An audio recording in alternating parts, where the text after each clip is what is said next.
High. Hello miss Tisha যে, আমি তো ভাবলাম আমার পার্টিতে আপনি আসবেন না, আপনাকে এখানে আশাই করিনি। আরে না, তেমন কিছু না। আজকে না আছে মিটিং, না আছে কোনো কাজ, তাই এলাম। বেশ ভালোই তো আয়োজন করেছে। গ্রেট। এত তাড়াতাড়ি সাফল্য অর্জন করলেন যে কল্পনারই বাইরে। এত সহজে কেউ সফলতা অর্জন করতে পারে? আপনার এমন সফলতা দেখে আমার সেক্রেটারিকে আপনার বিষয়ে খোঁজ নিতে বললাম, তারপর অনেক কিছুই জানলাম, বুঝলেন। আমার বিষয়ে খোঁজ নিয়ে কি করবেন মিস তিশা? আমার পিছনে তেমন কিছুই নেই, ভবিষ্যতের কথা বলতে পারছি না। আমাদের সাথে আপনার কোম্পানি কি ডিল করবে? আরে এটা তো আমাদের সৌভাগ্য, আপনি নিজ থেকে এমন প্রস্তাব রেখেছেন, কেন ফিরিয়ে দিতে যাব? Hi, how are you? Hello, I am fine. You? I am also fine. Miss Tisha, আপনাকে তো সচরাচর কোনো পার্টিতে দেখি না। আরে নিয়াজ, আপনি এমনভাবে বলছেন মনে হচ্ছে যেন আমি কখনো কোনো পার্টিতে যাই না। আর মিস্টার আকাশ, আপনি দেখি এই শহরের সব বিজনেসম্যানকে ইনভাইট করেছেন। সো এই পার্টিতে কি মনে করে? সরি মিস্টার আকাশ, মিস তিশাকে এখানে দেখে অনেক এক্সাইটেড হয়েছিলাম যে আপনার কথা মনেই ছিল না। নিয়াজ, আপনার সরি বলতে হবে না, বিষয়টা বুঝতে পারছি। আপনি অল্পতেই সাফল্য অর্জন করেছেন। আরে না, কোথায়? প্রথম পদক্ষেপ অনেক কঠিন এবং পরিশ্রমের ছিল, তবে অল্প সময়ের মধ্যেই আল্লাহ আমাকে প্রতিষ্ঠিত করেছেন। Okay, let's go enjoy the party. Party শেষ হতে হতে অনেক রাত হয়ে গেল। এখন কিছু বলবো না, কারণ আমার অনেক ঘুম পাচ্ছে। তারপর দিলাম ঘুম। সকালে ঘুম থেকে উঠে ফ্রেশ হয়ে নাস্তার জন্য এলাম। আর বিয়ে করবে না? এবার তো বিয়েটা কর। এমনভাবে আর কতদিন থাকবি? সব মেয়ে কি এক? আমাকে বিয়ের বিষয়ে কোনো কথা বলবেন না। আমার যখন ইচ্ছা তখন বিয়ে করব।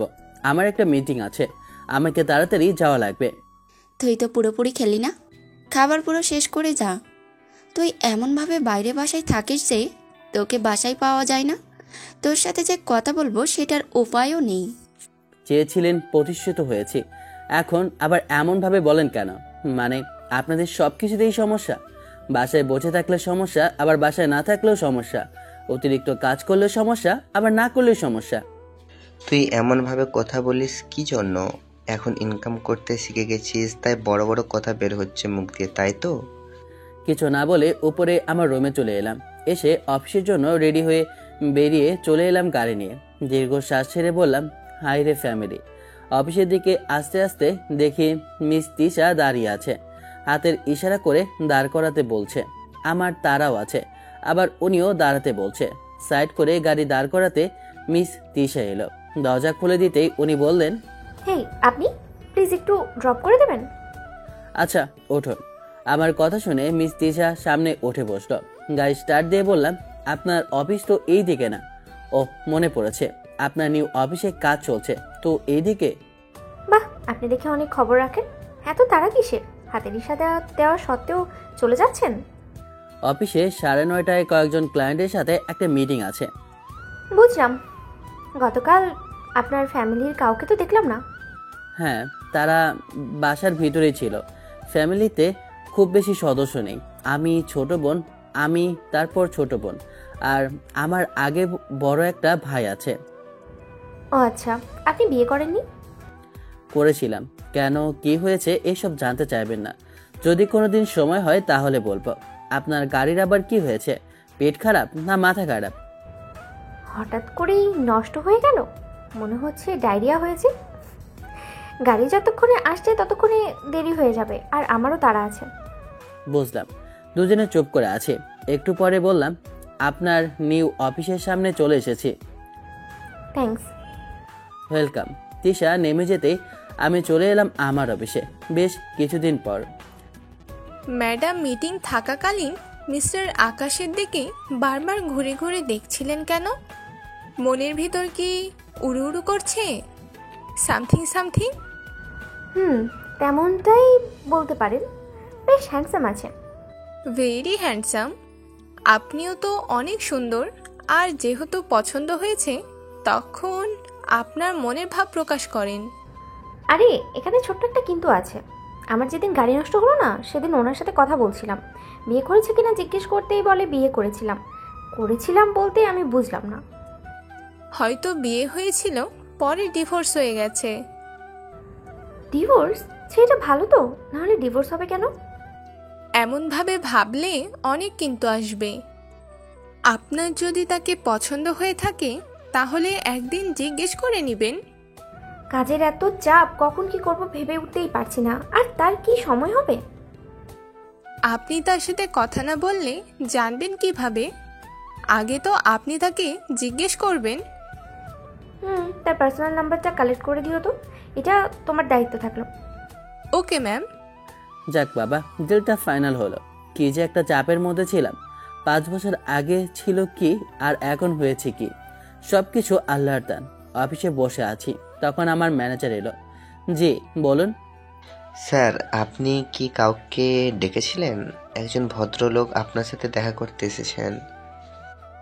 হ্যাঁ ডেকেছিলাম। ওনাকে আমার কেবিনে পাঠিয়ে দেন, আর উনি আসার পর চা নাস্তার ব্যবস্থা করে পাঠিয়ে দেবেন।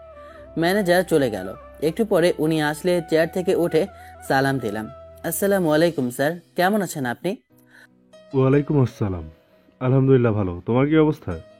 আলহামদুলিল্লাহ ভালো, কিন্তু স্যার আপনার মুখ থেকে তুই ডাকটাই আমার বেশ ভালো লাগতো। এখন কত বড় মানুষ হয়েছিস, তোকে কি এখন আর তুই করে বলা যায়? না স্যার, সবার কাছে বড় হতে নেই। কিছু কিছু মানুষের সামনে আমি ছোট থাকতেই পছন্দ করব। তুই কি আমাকে খুশি করার জন্য এমন কথা বলছিস? না স্যার, কিন্তু আপনি গার্ডের চাকরি করছেন কেন? আপনার এই অবস্থা কেন? তোদের মানুষ করতে করতে আমি আমার বাচ্চাদের মানুষ করতে পারিনি। আমার 2 ছেলে থাকা সত্ত্বেও কেউ আমাদের খোঁজ খবর নেয় না। সবাই আলাদা আলাদা থাকে। কি খাচ্ছি, কি পড়ছি, কি করছি না করছি, কোনো খবর নেই না। আমাকে আর তোদের ম্যাডামের তো পেট আছে, তাই না? আমাদের তো খেয়ে পড়ে বেঁচে থাকতে হবে, তাই একটা কাজ খুঁজেছি। দেখলাম স্যারের চোখে পানি। কি বলবো ভাষা খুঁজে পাচ্ছি না। স্যার, আপনি পেনশনের টাকা পাননি? সেটা তো আপনার আর ম্যামের হয়ে যেত। পেয়েছিলাম, কিন্তু ছোট ছেলে তখন সাথে ছিল, সে ব্যবসা করবে বলল, তাই দিয়ে দিয়েছিলাম। সে ব্যবসায় লস করে সবকিছু হারিয়ে ফেললো, তারপর আলাদা হয়ে গেল। স্যার, এমনভাবে সব কিছু তাদের দিয়ে দেওয়া উচিত হয়নি। কিছুটা তো ভবিষ্যৎ ভেবে রাখতেন। আমার কথা বাদ দে, তোর কি খবর বল? নীলিমা কেমন আছে? জানি না, হয়তো ভালোই আছে। কেন, তোর সাথে নেই? দুজন দুজনকে কত ভালোবাসতি। সত্যি বলতে স্যার, সব কিছু আবেগ ছিল। 7 বছর আগের কথা বলি। নীলিমার বাসা থেকে আমাদের সম্পর্ক মেনে নিচ্ছিল না, তাই দুজনে পালিয়ে যায়। তারপর কি হয়েছিল? দুজনে পালিয়ে ঢাকায় চলে যায়। ওখানে গিয়ে দুজনে বিয়ে করি। তখন হাতে টাকা পয়সা ছিল। 10 দিন ভালো করেই গেল। বিপত্তি ঘটলো তারপর থেকে। দুজনে কি খাবো, কি করব, কোথায় থাকবো কিছুই বুঝতে পারলাম না। ফোন বন্ধ, কারো থেকে যে টাকা নেব সেটারও উপায় নেই। ফোন অন করলেই পুলিশ লোকেশন খুঁজে বের করে নেবে। সে ভয়ে ফোন অন করতে পারছিলাম না। যেদিন পালিয়ে যায় তার পরের দিন নাইমের থেকে জানতে পারি যে নীলিমার আব্বু আমাদের উপর কেস করে দিয়েছে। এখন কি করব, কি খাবো, কোথায় থাকবো? এই জন্যই আমি পালিয়ে আসতে চাইছিলাম না। না পালালে যে তোমার বাপ তোমাকে জোর করে বিয়ে দিয়ে দিত। এখন কি করব সেটা ভাবো। বাসায় চলে যাই। পাগল নাকি? এখন বাসায় গেলে কাউকে ছাড়বে না, আমাকে জেলে দেবে, আর তোমাকে অন্য কোথাও বিয়ে দিয়ে দেবে। তো এখন এভাবে বসে থাকবে? কোনো কাজও তো খুঁজছো না। কে বলেছে আমি কাজ খুঁজি না? তোমার কি মনে হচ্ছে আমি বাইরে আড্ডা দিতে যাই? কাজ যদি না পাই তাহলে আমি কি করব? কারো কাছে যে টাকা চাইবো সেটার উপায়ও নেই। নিজে যেমন ফকির, তেমনই তোমার ফ্রেন্ড সার্কেলও ফকির। তুমি তো জানতে এমন কিছু হবে, তারপরও তো আমার সাথে প্রেম করতে চেয়েছিলে, তাই না? এখন যদি ঝগড়া করতে চাও তাহলে ঝগড়া করাই হবে, কিন্তু লাভের লাভ কিচ্ছু হবে না। আমি বাসায় চলে যাব। একবেলা বা দুবেলা না খেয়ে থাকতে আমি পারবো না। এইসব কেন বলছো? দেখো, আমি কিছু একটা ব্যবস্থা করে নেব। তাহলে তাড়াতাড়ি ব্যবস্থা করো। আমার এমনভাবে থাকতে আর ভালো লাগছে না। একটু কষ্ট না করলে কি আর হয় বলো? কষ্টের পরেই তো সুখ আসে। রাগ করো না সোনা, একটু অপেক্ষা করো, আমি কিছু একটা ব্যবস্থা করছি। পেছন থেকে জড়িয়ে ধরে বললাম। এত রাগ করলে কি চলে? কিছু একটা করো। আমি বাসা থেকে কিছু নিয়ে আসার সুযোগও পাইনি। যদি কিছু নিয়ে আসতে পারতাম তাহলে কতই না ভালো হতো। এখন আসো খেয়ে নিই। দেখি কোনো ব্যবস্থা না করতে পারলে ভাবছি আমার ফোন বিক্রি করে দেব। খিচুড়ি নিয়ে এসেছিলাম, দুজনে খেয়ে নিলাম। খাওয়া শেষ করে ব্রাশ করে ঘুমিয়ে পড়ি। পরদিন আবারও কাজ খুঁজতে লাগলাম, কিন্তু কাজ খুঁজে পাচ্ছি না। ভাবলাম এত বড় শহরে কাজের অভাব হবে না, কিন্তু না, এখন কাজ খুঁজেই পাওয়া যায় না। হাতে টাকা পয়সা একদম নেই, মাত্র 100 টাকা আছে। 10 দিন থেকে কাজ খুঁজেছি, কিন্তু কাজ খুঁজে পাওয়া যায় না। দুপুরে খাবার হাতে করে নিয়ে এলাম, নাও কিছু ভালো মন্দ খাও। বিরিয়ানি কোথায় পেলে? আমার ফোন বিক্রি করে দিয়েছি। এই টাকা শেষ হলে কি করবা? আরে টেনশন করো না, ততদিনে কোনো না কোনো একটা কাজের ব্যবস্থা ঠিক হয়ে যাবে। দেখা যাক। আচ্ছা, ফ্রেশ হয়ে আসো, খেয়ে নাও। তারপর গোসল করে এসে খেয়ে নিলাম। খাওয়া শেষ করে একটু বিশ্রাম নিয়ে আবার কাজের খোঁজে বেরিয়ে গেলাম। আজকে ফিরলাম খালি হাতে। ভাগ্য খারাপ থাকলে যা হয় আর কি। কি হলো, কোনো কাজ পেলে? না, ভাগ্য খারাপ থাকলে যা হয়। ও, এমনভাবে পালিয়ে আসাই ভুল ছিল। বাসায় মানানোর আরও চেষ্টা করতে হতো। ধৈর্য ধরো, অপেক্ষা করো, ভালো দিন অবশ্যই আসবে। সেই দিন কত দূর কে জানে? সেদিনের কি আদৌ দেখা পাওয়া যাবে? ইনশাল্লাহ। এমনভাবে আরো 2 দিন গেল। আজকে অবশেষে কাজের জোগাড় করতে পারলাম। ক্লান্ত হয়ে বাসায় ফিরলাম। এসে নীলিমাকে বললাম একটা কাজের ব্যবস্থা করতে পেরেছি। সত্যি? বললাম না, ধৈর্য ধরো, অবশ্যই কিছু হবে। সেটাই, যাও ফ্রেশ হয়ে আসো। কি নিয়ে এসেছো, দুজনে মিলে খেয়ে নিই। এমনভাবে যেতে লাগলো, কিন্তু নীলিমার মন সবসময় খারাপ থাকে। বাসা থেকে সারা জীবনের জন্য চলে এসেছে, মন তো খারাপ হবেই। আপনজন থেকে দূরে দূরে থাকলেও মন তো খারাপই হবে। আমাকে যখন এইসব বলে তখন আমার অনেক খারাপ লাগে, নিজেকে কেমন অপরাধী মনে হয়। আজকেও কাজ থেকে ফিরলাম, কিন্তু নীলিমাকে রুমে দেখলাম না। ভাবলাম ওয়াশরুমে আছে, তাই বিছানায় এসে বসে যাব, তখন একটা চিরকুট পেলাম। হাতে নিয়ে পড়তে শুরু করি। প্রথমেই মাফ চেয়ে নিচ্ছি, পারলে আমাকে ক্ষমা করে দিও। আমার এমনভাবে থাকতে ভালো লাগছে না। এখানে নিজেকে বন্দি মনে হয়। এখানে থাকতে জেলখানার মতো লাগে। বাসায় এটা ওটা খাবার অভ্যেস, এখানে না খেয়ে থাকতে কষ্ট হচ্ছে। এটা ওটা কেনার অভ্যেস, কিন্তু সেটাও হয় না।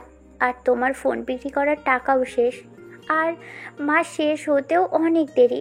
কি খাবো তা ঠিক নেই। আর থাকার কথা বাদই দিলাম। আর তুমি কাজ করে যে টাকা পাবে সেটা দিয়ে আমাদের কখনো হবে না। তোমার হলেও আমার ওই টাকা দিয়ে কখনো হবে না। তাই আমি আব্বুকে ডেকেছিলাম, উনি এসে আমাকে নিয়ে গেল। সরি, আমাকে মাফ করে দাও। ওর চিরকুট পরে চোখের কোণ বেয়ে পানি পড়তে শুরু করেছে। এমনভাবে সবকিছু শেষ করে দিল। একটু কষ্ট করে পাশে থাকলে কি হতো না? যদি পাশে থাকতে, তাহলে অবশ্যই তোমার সব শখ আহ্লাদ পূরণ করতাম। আমি তোমার জন্য সবকিছু করতাম। তারপরে মাঝপথে এসে আমাকে ছেড়ে চলে আসে। ওখানে সবকিছু শেষ হয়ে গেল। তার প্রতি আমার কোনো অভিযোগ থাকতো না, কিন্তু তারপরে যা করেছে সেটার জন্য তাকে কখনো মাফ করতে পারবো না। পৃথিবীর সবাই যদি এসে আমাকে বলে তাকে মাফ করে দিতে, কিন্তু আমি তাকে মাফ করব না। কেন, কি হয়েছিল? পরে আবার কি হয়েছিল? ওখান থেকে আমিও বাসায় চলে আসি। বাড়িতে আস্তে আস্তে পুলিশ হাজির। আমাকে এই মর্মে ধরে নিয়ে যায় যে আমি নাকি নীলিমাকে কিডন্যাপ করে রেখেছিলাম। তার বাবা আমার উপর এই কেস করে। যেদিন আমাকে ধরে নিয়ে যায় সেদিন নীলিমার বাবা আমার সাথে দেখা করতে আসে। এসে বলে, কিরে ছোট লোকের বাচ্চা, তোকে বারণ করা সত্ত্বেও এমন করলি কেন? এখন জেলের ঘানি টান। বেটা বামুন হয়ে চাঁদ ধরতে এসেছে। দেখ তোর নামে আর কি কি মামলা করি। আজকে টাকা পয়সা নেই বলে এমন করলেন, আর এইসব কিছু হলো। একদিন না একদিন আমারও টাকা পয়সা হবে।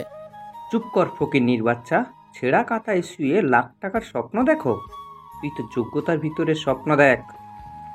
আপনাকে আমি আফসোস করিয়ে ছাড়বো, আপনাকে আমি রাস্তায় নামিয়ে ছাড়বো। ফকিন্নির বাচ্চা, আগে জেল থেকে বেরিয়ে তো দেখা। কাক ময়ূর সাজতে এসেছে, তুই জেলের ভিতরে বসে বসে স্বপ্ন দেখতে থাক। আপনাকে আফসোস করিয়ে ছাড়বো। নীলিমার আব্বু হাসতে হাসতে চলে যায়। তারপর আমাকে কোর্টে ওঠানো হয়। আমার পক্ষের আইনজীবী আর ওদের পক্ষের আইনজীবীকে ডাকা হয়। দুজনের কথাবার্তায় কোনো বিচার করতে পারছে না। শেষমেশ নীলিমাকে কাঠ করে ডাকা হয়। নীলিমা আসে। আমি ওর দিকে করুণ চোখে তাকিয়ে আছি। আমার পরিবার সহ ওর পরিবার সবাই আছে। আকাশের উপর অর্পিত দোষ কি সত্য? আকাশ কি আপনাকে কিডন্যাপ করে আর রেপ করে? নীলিমা মাথা নিচু করে আছে, চুপ হয়ে আছে, কিছুই বলছে না। এমনভাবে চুপচাপ থেকে আদালতের মূল্যবান সময় নষ্ট করবেন না। আপনি জবাব দিন। নীলিমা ওর পরিবারের দিকে তাকিয়ে আমার দিকে তাকালো, তারপর মাথা নিচু করে বলল, এগুলো সব কিছুই সত্যি। এই ছেলে আমাকে জোর করে উঠিয়ে নিয়ে যায়। ওর কথা শুনে আমার বুকের ভিতর দুমড়ে মুচড়ে গেল। আমার কলেজেটা মনে হচ্ছে কেউ টেনে হিসড়ে বের করে নিল। যার জন্য করলাম চুরি সেই বলে চোর। নিজেই পরামর্শ দিলে পালিয়ে যাবে, আর এখন বলে আমি সব কিছু করেছি। ওর দিকে একভাবে তাকিয়ে আছি। আকাশ, আপনার কিছু বলার আছে? না জজ সাহেব, এইসব কিছু আমি করেছি। আমি অনেক বড় অপরাধ করেছি। এর দায়ে আমাকে ফাঁসি দেওয়া উচিত। সমস্ত প্রমাণের ভিত্তিতে অপরাধীকে 1.5 বছরের জেল সহ 50,000 টাকা জরিমানা করা হলো। তারপর আমাকে জেলে ভরে দেওয়া হয়। 1.5 বছর পর ছাড়া পেয়ে বাড়িতে ফিরল। বাড়ি আমার জন্য জাহান্নাম হয়ে যায়। বাসায় উঠতে বসতে কটু কথা, বাজে ব্যবহার, কোনো কিছু হলেই বাসা থেকে চলে যেতে বলা, তারপর বিভিন্ন ধরনের কথা বলতে থাকে। মাঝে মধ্যে মনে হতো জেলখানায় আমার জন্য ভালো ছিল। পড়াশোনা আর হয়নি, কি করব ভাবতে ভাবতে রাস্তার ধারে ফুচকার দোকান দিই। সত্যি বলতে স্যার, আমি অপরাধী এখনো। ওগুলো করতে করতে মাদক ব্যবসার সাথে জড়িয়ে পড়ি। এখানে কয়েক মাস কাজ করার পর যখন কয়েক লাখ টাকা হয়, তখন প্লাস্টিক ম্যানুফ্যাকচারিং এর কাজ করি। ওই টাকা কিন্তু আমি বাজে খরচ করিনি। এই সব কিছু আমার অপরাধ থেকেই শুরু, তারপর আস্তে আস্তে এইসব কিছু। হ্যাঁ, তবে ওই যে মাদক ব্যবসা করেছিলাম না, তার জন্য পুলিশের কাছে গিয়ে নিজে আত্মসমর্পণ করেছি। এর জন্যই আত্মসমর্পণ করা, যেন পরবর্তীতে পুলিশের ঝামেলা না হয়। তোর সাথে অনেক কিছুই ঘটেছে, সব কর্মের দোষ। তোকে অনেক কিছুই সহ্য করা লেগেছে তাহলে। জি স্যার, তবে সবশেষে আলহামদুলিল্লাহ এই 5 বছরে অনেক কিছুই করেছে। এখন ওই ব্যবসা করিস না তো? না না স্যার, ওইসবের ভিতরে এখন নেই। ওইসব ব্যবসা এখন আর করি না। বললাম না, তখনই করেছিলাম, তারপর পুলিশের কাছে স্যালেন্ডার করি। গুড, সৎ পথে থাক, সৎ পথে উপার্জন করে সেই দোয়া করি। কিন্তু তুই আমাকে এখানে ডাকলি কি জন্য? বলছি, কিন্তু স্যার কফি তো ঠান্ডা হয়ে গেল। স্যার কফি নিয়ে চমক দিতে লাগলো। আমি ভাবছি আমার অফিসে আপনাকে একটা কাজ দেব, তাই আপনাকে এখানে ডেকেছি। এই বুড়ো বয়সে আমি আবার তোর কি কাজে লাগবো? আপনার যতদিন শক্তিতে কোলায় ততদিন পর্যন্ত কাজ করবেন। আপনি আমার প্রিয় স্যার। আপনাকে দারুণের পোশাকে ভালো লাগছে না। আমি চাই আপনি অ্যাকাউন্টিং এর কাজটা করেন। আমার বয়স এখন কত জানিস? কিন্তু আপনি তো এখনো বেশ ইয়াং আছেন। আমি যদি সরাসরি টাকা পয়সা দিয়ে সাহায্য করতে যাই, তাহলে হয়তো আপনি নেবেন না বা খারাপ লাগবে। যদি সাহায্য নিতেন তাহলে তো আর গার্ডের চাকরি করতেন না, তাই না? আমি চাই আপনি আগামীকাল থেকে আমার অফিসে আসেন। ভুল হলে তো আমি আছি, বা ম্যানেজার তো আছে। আমি সবাইকে বলে দেব যেন কোনো রকম প্রবলেম হলে সেটা নিজে সলভ করে বা আমাকে বলে। পাগল ছেলে, এতে তো তোর সমস্যা হবে। বললাম তো কোনো সমস্যা হবে না। আচ্ছা ঠিক আছে, আপনি তাহলে আসেন। আর এই নেন আপনার অ্যাডভান্স 15,000 টাকা। আমি আপনাকে সেদিন দেখলাম শুধু ডাল আর আলু ভর্তা দিয়ে ভাত খাচ্ছেন। স্যারের দিকে তাকিয়ে দেখি চোখের কোণে পানি গাল বেয়ে দাড়ির ভিতরে মিলিয়ে যাচ্ছে। তোর কাছে আমি ঋণী রে। আমার জীবনে অনেক স্টুডেন্ট পড়িয়েছি, কিন্তু তোর মতো কাউকে পাইনি। গার্ড থাকা অবস্থায় অনেক স্টুডেন্টের সাথে দেখা হয়েছে, কতটা লজ্জা পেতাম বলে বোঝাতে পারবো না। স্যার, ছেলে মানুষের কান্না করতে আছে। এবার এই টাকাগুলো নিয়ে বাজার করে বাসায় যান, দেখবেন ম্যাডাম অনেক খুশি হবে। তাহলে আগামীকাল থেকে আমি চলে আসব। আমি মন দিয়ে কাজ করব। তোকে আমি আরো অনেক বড় হতে দেখতে চাই। জি স্যার, দোয়া করবেন। আর আগামীকাল থেকে আসা শুরু করেন। স্যার চলে গেলেন। হাই রে ছেলে মেয়ে, আমি কি? আমিও তো আমার পরিবারকে অনেক কষ্ট দিয়েছি। কি ভেবে যেন আব্বুকে ফোন দিলাম। বল। সরি আপু। তোর কথা ঠিক বুঝলাম না, সরি বলছিস কেন? সবকিছু করার জন্য আমাকে ক্ষমা করেন। আমি অনেক বাজে ব্যবহার করেছি। আরে কিছু মনে করিনি। তোদের এমন কটু কথাই সহ্য না করতে পারলাম, তাহলে কেমন পিতা হলাম কিভাবে? বাজে ব্যবহার করার জন্য মাফ করেন। থাক, আর মাপ চাইতে হবে না। কখনো তোদের খারাপও চাই না, আর বদদোয়াও দেই না। তুই যে এমন ভুল বুঝতে পেরেছিস সেটাই অনেক। আচ্ছা এখন রাখলাম। ফোন কেটে দিয়ে একটু চুপ থেকে কাজে মন দিলাম। সারাদিন অফিস শেষ করে সন্ধ্যায় বাসায় ফিরলাম। এসে ফ্রেশ হয়ে ল্যাপটপ নিয়ে বসলাম। তখন ভাইয়া কিছু টাকা দিবা? আমার কিছু টাকার প্রয়োজন ছিল। আম্মু আব্বুর কাছে চাইলাম কিন্তু দিল না। কি করার জন্য? আসলে একটা ড্রেস পছন্দ হয়েছে, বেশি না, 3,000 টাকা দিলেই হবে। ও, উঠে মানিব্যাগ থেকে টাকা নিয়ে দিলাম। রিপা নাচতে নাচতে চলে গেল। একটু পরে দেখি নুডলস নিয়ে এলো। টাকা দেবার খুশিতে না তোর খেতে খেতে বেশি হয়ে গেছে তাই নিয়ে এলি? কোনটা? আরে না, বেশি করেই বানিয়েছি। আচ্ছা আরেকটা বিল পাস করে দাও না। আবার কি হলো শুনি? বিরিয়ানি খেতে ইচ্ছে করছে, যদি আম্মুকে বলো তাহলে ভালো হয়। আমি যদি কিছু বলতে চাই তাহলে আমার উপর চেঁচামেচি শুরু করবে। আচ্ছা গিয়ে বল যে ভাইয়া বিরিয়ানি খাবে। আর কিছু বলবে? না আর কিছু নেই। আচ্ছা ঠিক আছে। রিপা চলে গেল। সত্যি বলতে বাসাতে আমি তেমন টাকা পয়সা দিই না, মাসে শুধু 20,000 দিই। এমন না যে আমরা একদম ফকির। আমার বাবা একজন প্রাইমারি স্কুলের শিক্ষক। বাবা এখনও চাকরি করে, বেতনও পায়। সেটা তাদের ভবিষ্যতের জন্য জমাচ্ছে। আমাকে আরেকটা দায়িত্ব দিয়ে রেখেছে, সেটা হলো বোনের বিয়ে দেওয়ার। এখন ইন্টারে পড়ছে, আর কয়েক বছর যাক, তারপর ভাবছি বিয়েটা দিয়ে দেব। বেশি বয়স করার প্রয়োজন নেই। আমার বড় ভাই সে অন্য জায়গায় বাসা ভাড়া করে থাকে।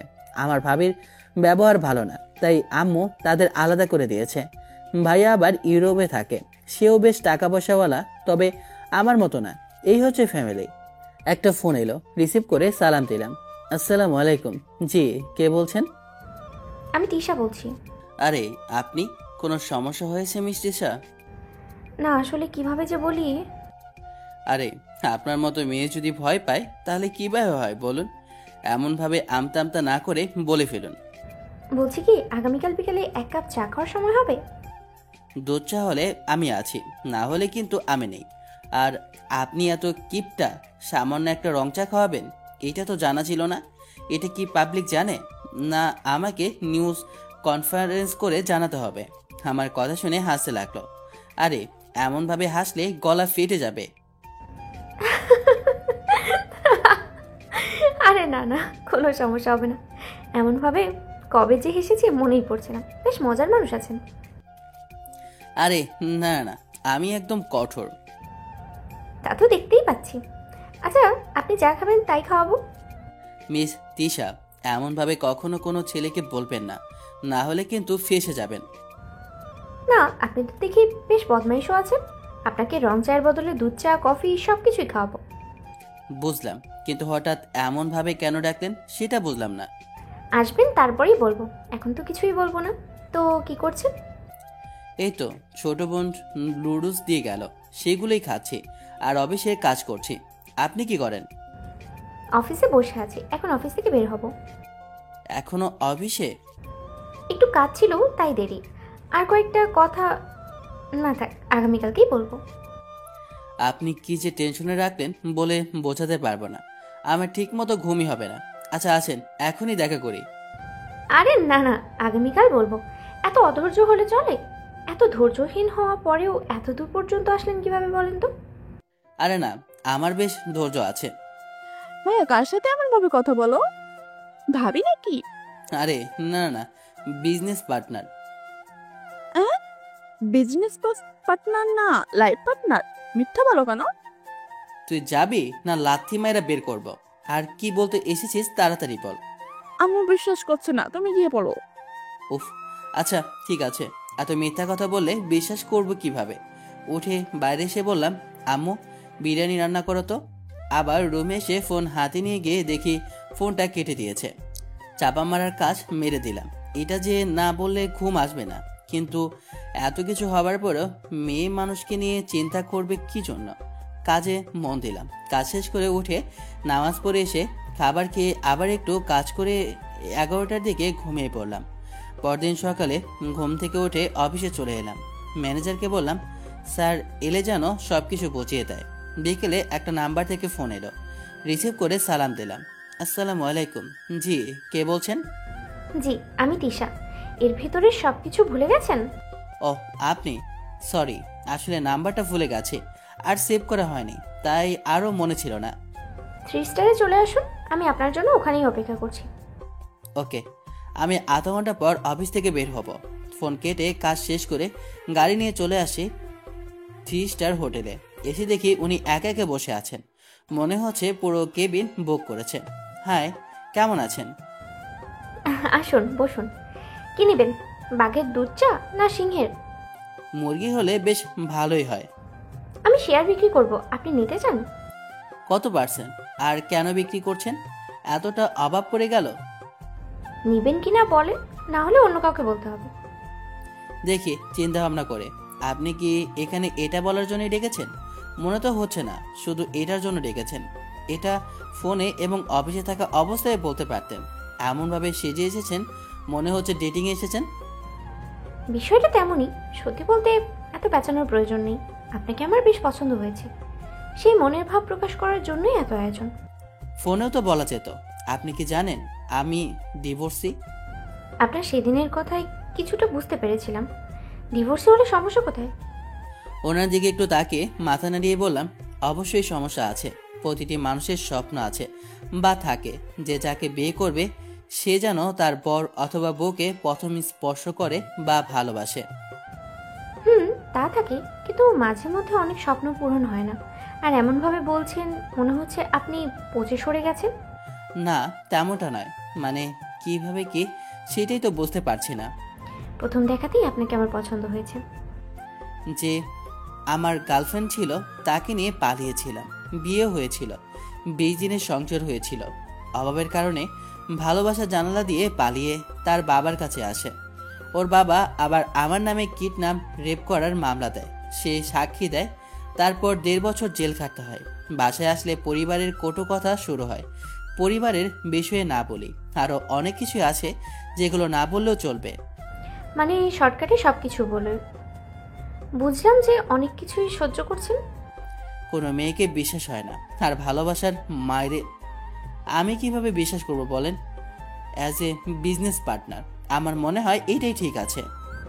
No no, as a life partner, because I like you. Sorry. আপনি কি কখনো বিয়ে করবেন না ভেবেছেন? আপনার তো বিয়ে করা উচিত, তাকে দেখানোর জন্য হলেও। সে 7 বছর আগের কথা, তখন বিয়েটা করলে হতো। এখন কি জন্য করব? না মানে বিয়ে করব, তবে দেরি আছে।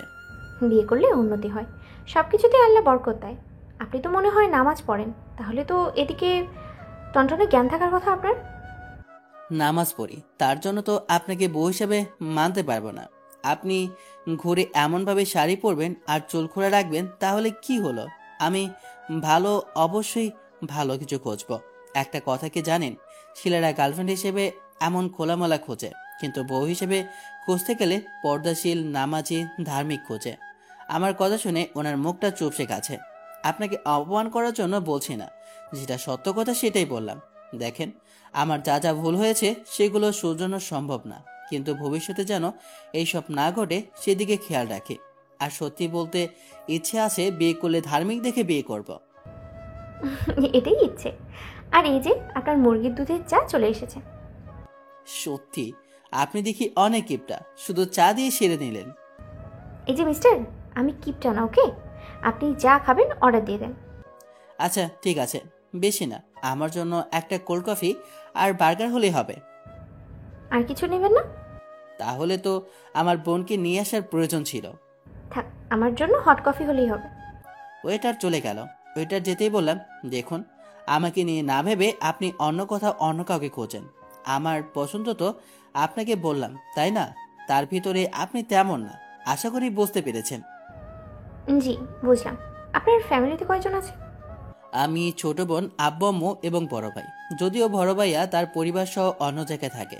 ভাইয়া থাকে না, ভাবি এবং তার ছেলে মেয়ে থাকে। আর ভাইয়া ইতালিতে আছে। ছোটই ফ্যামিলি। আমার পরিবার অনেক বড়। আমাদের ফ্যামিলির বিজনেস সেটা তো জানেনই। আব্বুরা 3 ভাই একসাথে এই বিজনেসেই সামলায়। সেটা জানি। আপনার ছোট চাচার ব্যবহারটা খুব ভালো না। 1 বছর আগে আপনার চাচার সাথে আমার একবার কথা কাটাকাটি হয়। ওনার ব্যবহার এত বাজে ছিল যে ইচ্ছে করছিল মেরে হাত পা ভেঙে দেই। ভয়ে মারেনি, যদি আমার 12টা বেজে যায়। না মানে আপনারা এমন কিছু করে দিলেন, দেখা গেল আমার বিজনেস লাটে উঠে গেল। এখন ভয় নেই, আল্লাহ ছাড়া এমন কেউ নেই যে আমাকে নামাতে পারবে। তাই পথে বসিয়ে ছাড়বো নাকি? চেষ্টা করে দেখতে পারেন, তবে হ্যাঁ, এটা মাথায় রাখবেন যেন আমাকে নামাতে গিয়ে আপনারা না নেমে যান। এত আত্মবিশ্বাস কোথা থেকে আসছে? নিজের উপর ভরসা আছে। আমি এমন এমন জায়গায় ইনভেস্ট করে রেখেছি যে আমার কিছু করতে গেলে তাদের সমস্যা দেখা দিবে। আল্লাহই ভালো জানেন ইনি কোথায় কি করে রেখেছে। তবে আমাদের লেভেলে আসতে গেলে আরও বেশ কয়েক বছর লাগবে। সেটা জানি। ওনার সাথে আর কিছুক্ষণ কথা বলে চলে আসি বাসায়। বাসায় আসতেই সন্ধ্যা। আমার অনেক হাসি পাচ্ছে যে চাপা মেরে এসেছি। একা একা কিছুক্ষণ হেসে বাইরে এলাম। সাইদকে ফোন দিলাম। সাইদ আমার বন্ধু। ব্যাটার বাপ কৃষক হলে কিন্তু সে আমাদের ক্লাসের টপ ছাত্র থাকতো। সেটা সব ক্লাসেরই থাকতো। আল্লাহ তারই মেধা দিয়েছে। এখনো পড়াশোনা চালিয়ে যাচ্ছে। ঢাবিতে এখন মাস্টার্স করছে। বড় আম্মু, তোমার মেয়ে এখন একটা ছেলের পিছনে ঘুরছে। হোয়াট? তৃষা, এসব কি শুনছি? তুমি বিজনেস বাদ দিয়ে এখন এইসব করে বেড়াচ্ছ? আশা করি কেউ আমার পেছনে গোয়েন্দাগিরি করবে না। যদি করে তাহলে এর ফল ভালো হবে না। আমার লাইফ আমি কিভাবে এনজয় করব সেটা ঠিক করব আমি। আপু, তুমি কি আমাকে থ্রেট দিচ্ছ? তোর যদি সেটা মনে হয় তাহলে সেটাই। আমার সাথে কখনো লাগতে আসবি না। আমি ওই ছেলেকে পছন্দ করি। এতে কারো সমস্যা হবার তো কথা নয়। তৃষা, তুমি কিন্তু দিন দিন তোমার লিমিট ক্রস করছো। তোমাকে আমাদের পছন্দ করা ছেলেকে বিয়ে করতে হবে। তোমাদের পছন্দ অনেক কিছুই করেছি, এবার আমি আমার পছন্দ অনুযায়ী চলব। এটাই আমার প্রথম এবং শেষ ডিসিশন। তুমি কিন্তু এখন দিন দিন অনেক বেয়াদব হয়ে যাচ্ছ।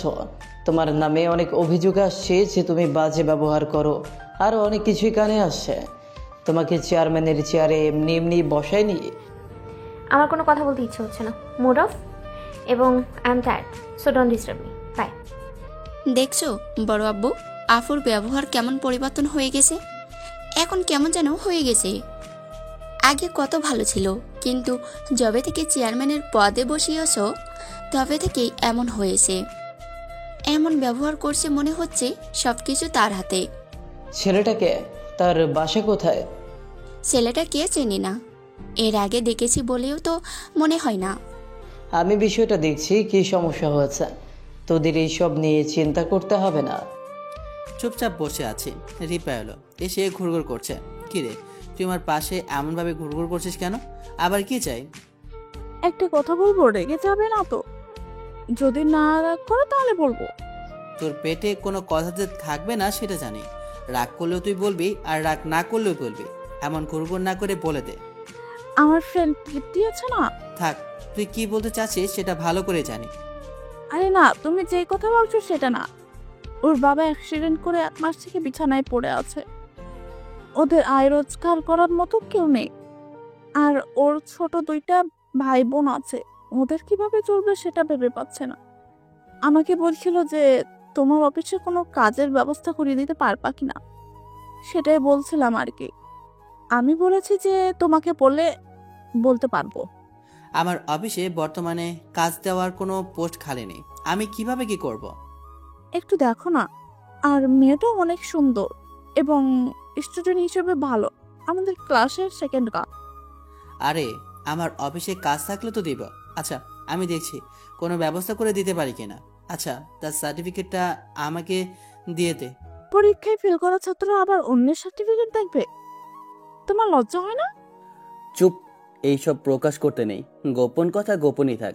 শোন, অনেক গোল্লা খাওয়া ছাত্রছাত্রীগুলোই বড় বড় বিজনেসম্যান, আর ফার্স্ট বয় ফার্স্ট গার্লগুলো তাদের অধীনে কাজ করে। আর নেক্সট টাইম এমনভাবে কাউকে বলবি না যে দেখছি। তার যোগ্যতা থাকলে অফিসে কাজ পাবে, আর না হলে নেই। আচ্ছা ঠিক আছে, মনে থাকবে। কিন্তু কথা হচ্ছে তুমি আবার তার প্রেমে পড়ে যাও না। অনেক মায়াবী এবং সুন্দরী, পুরো কলেজে তার উপর ফিদা। বক বক না করে তুই যা। মেয়েদের বিশ্বাস করা মানে নিজের সর্বনাশ নিজে করা। সব মেয়ে কি এক? মা হিসেবে ঠিকঠাক, কিন্তু বউ বা গার্লফ্রেন্ড হিসেবে এদের বিশ্বাস করতে নেই। কথায় কথা পারে। এখন তুই যা, আমি একটু কাজে বসবো।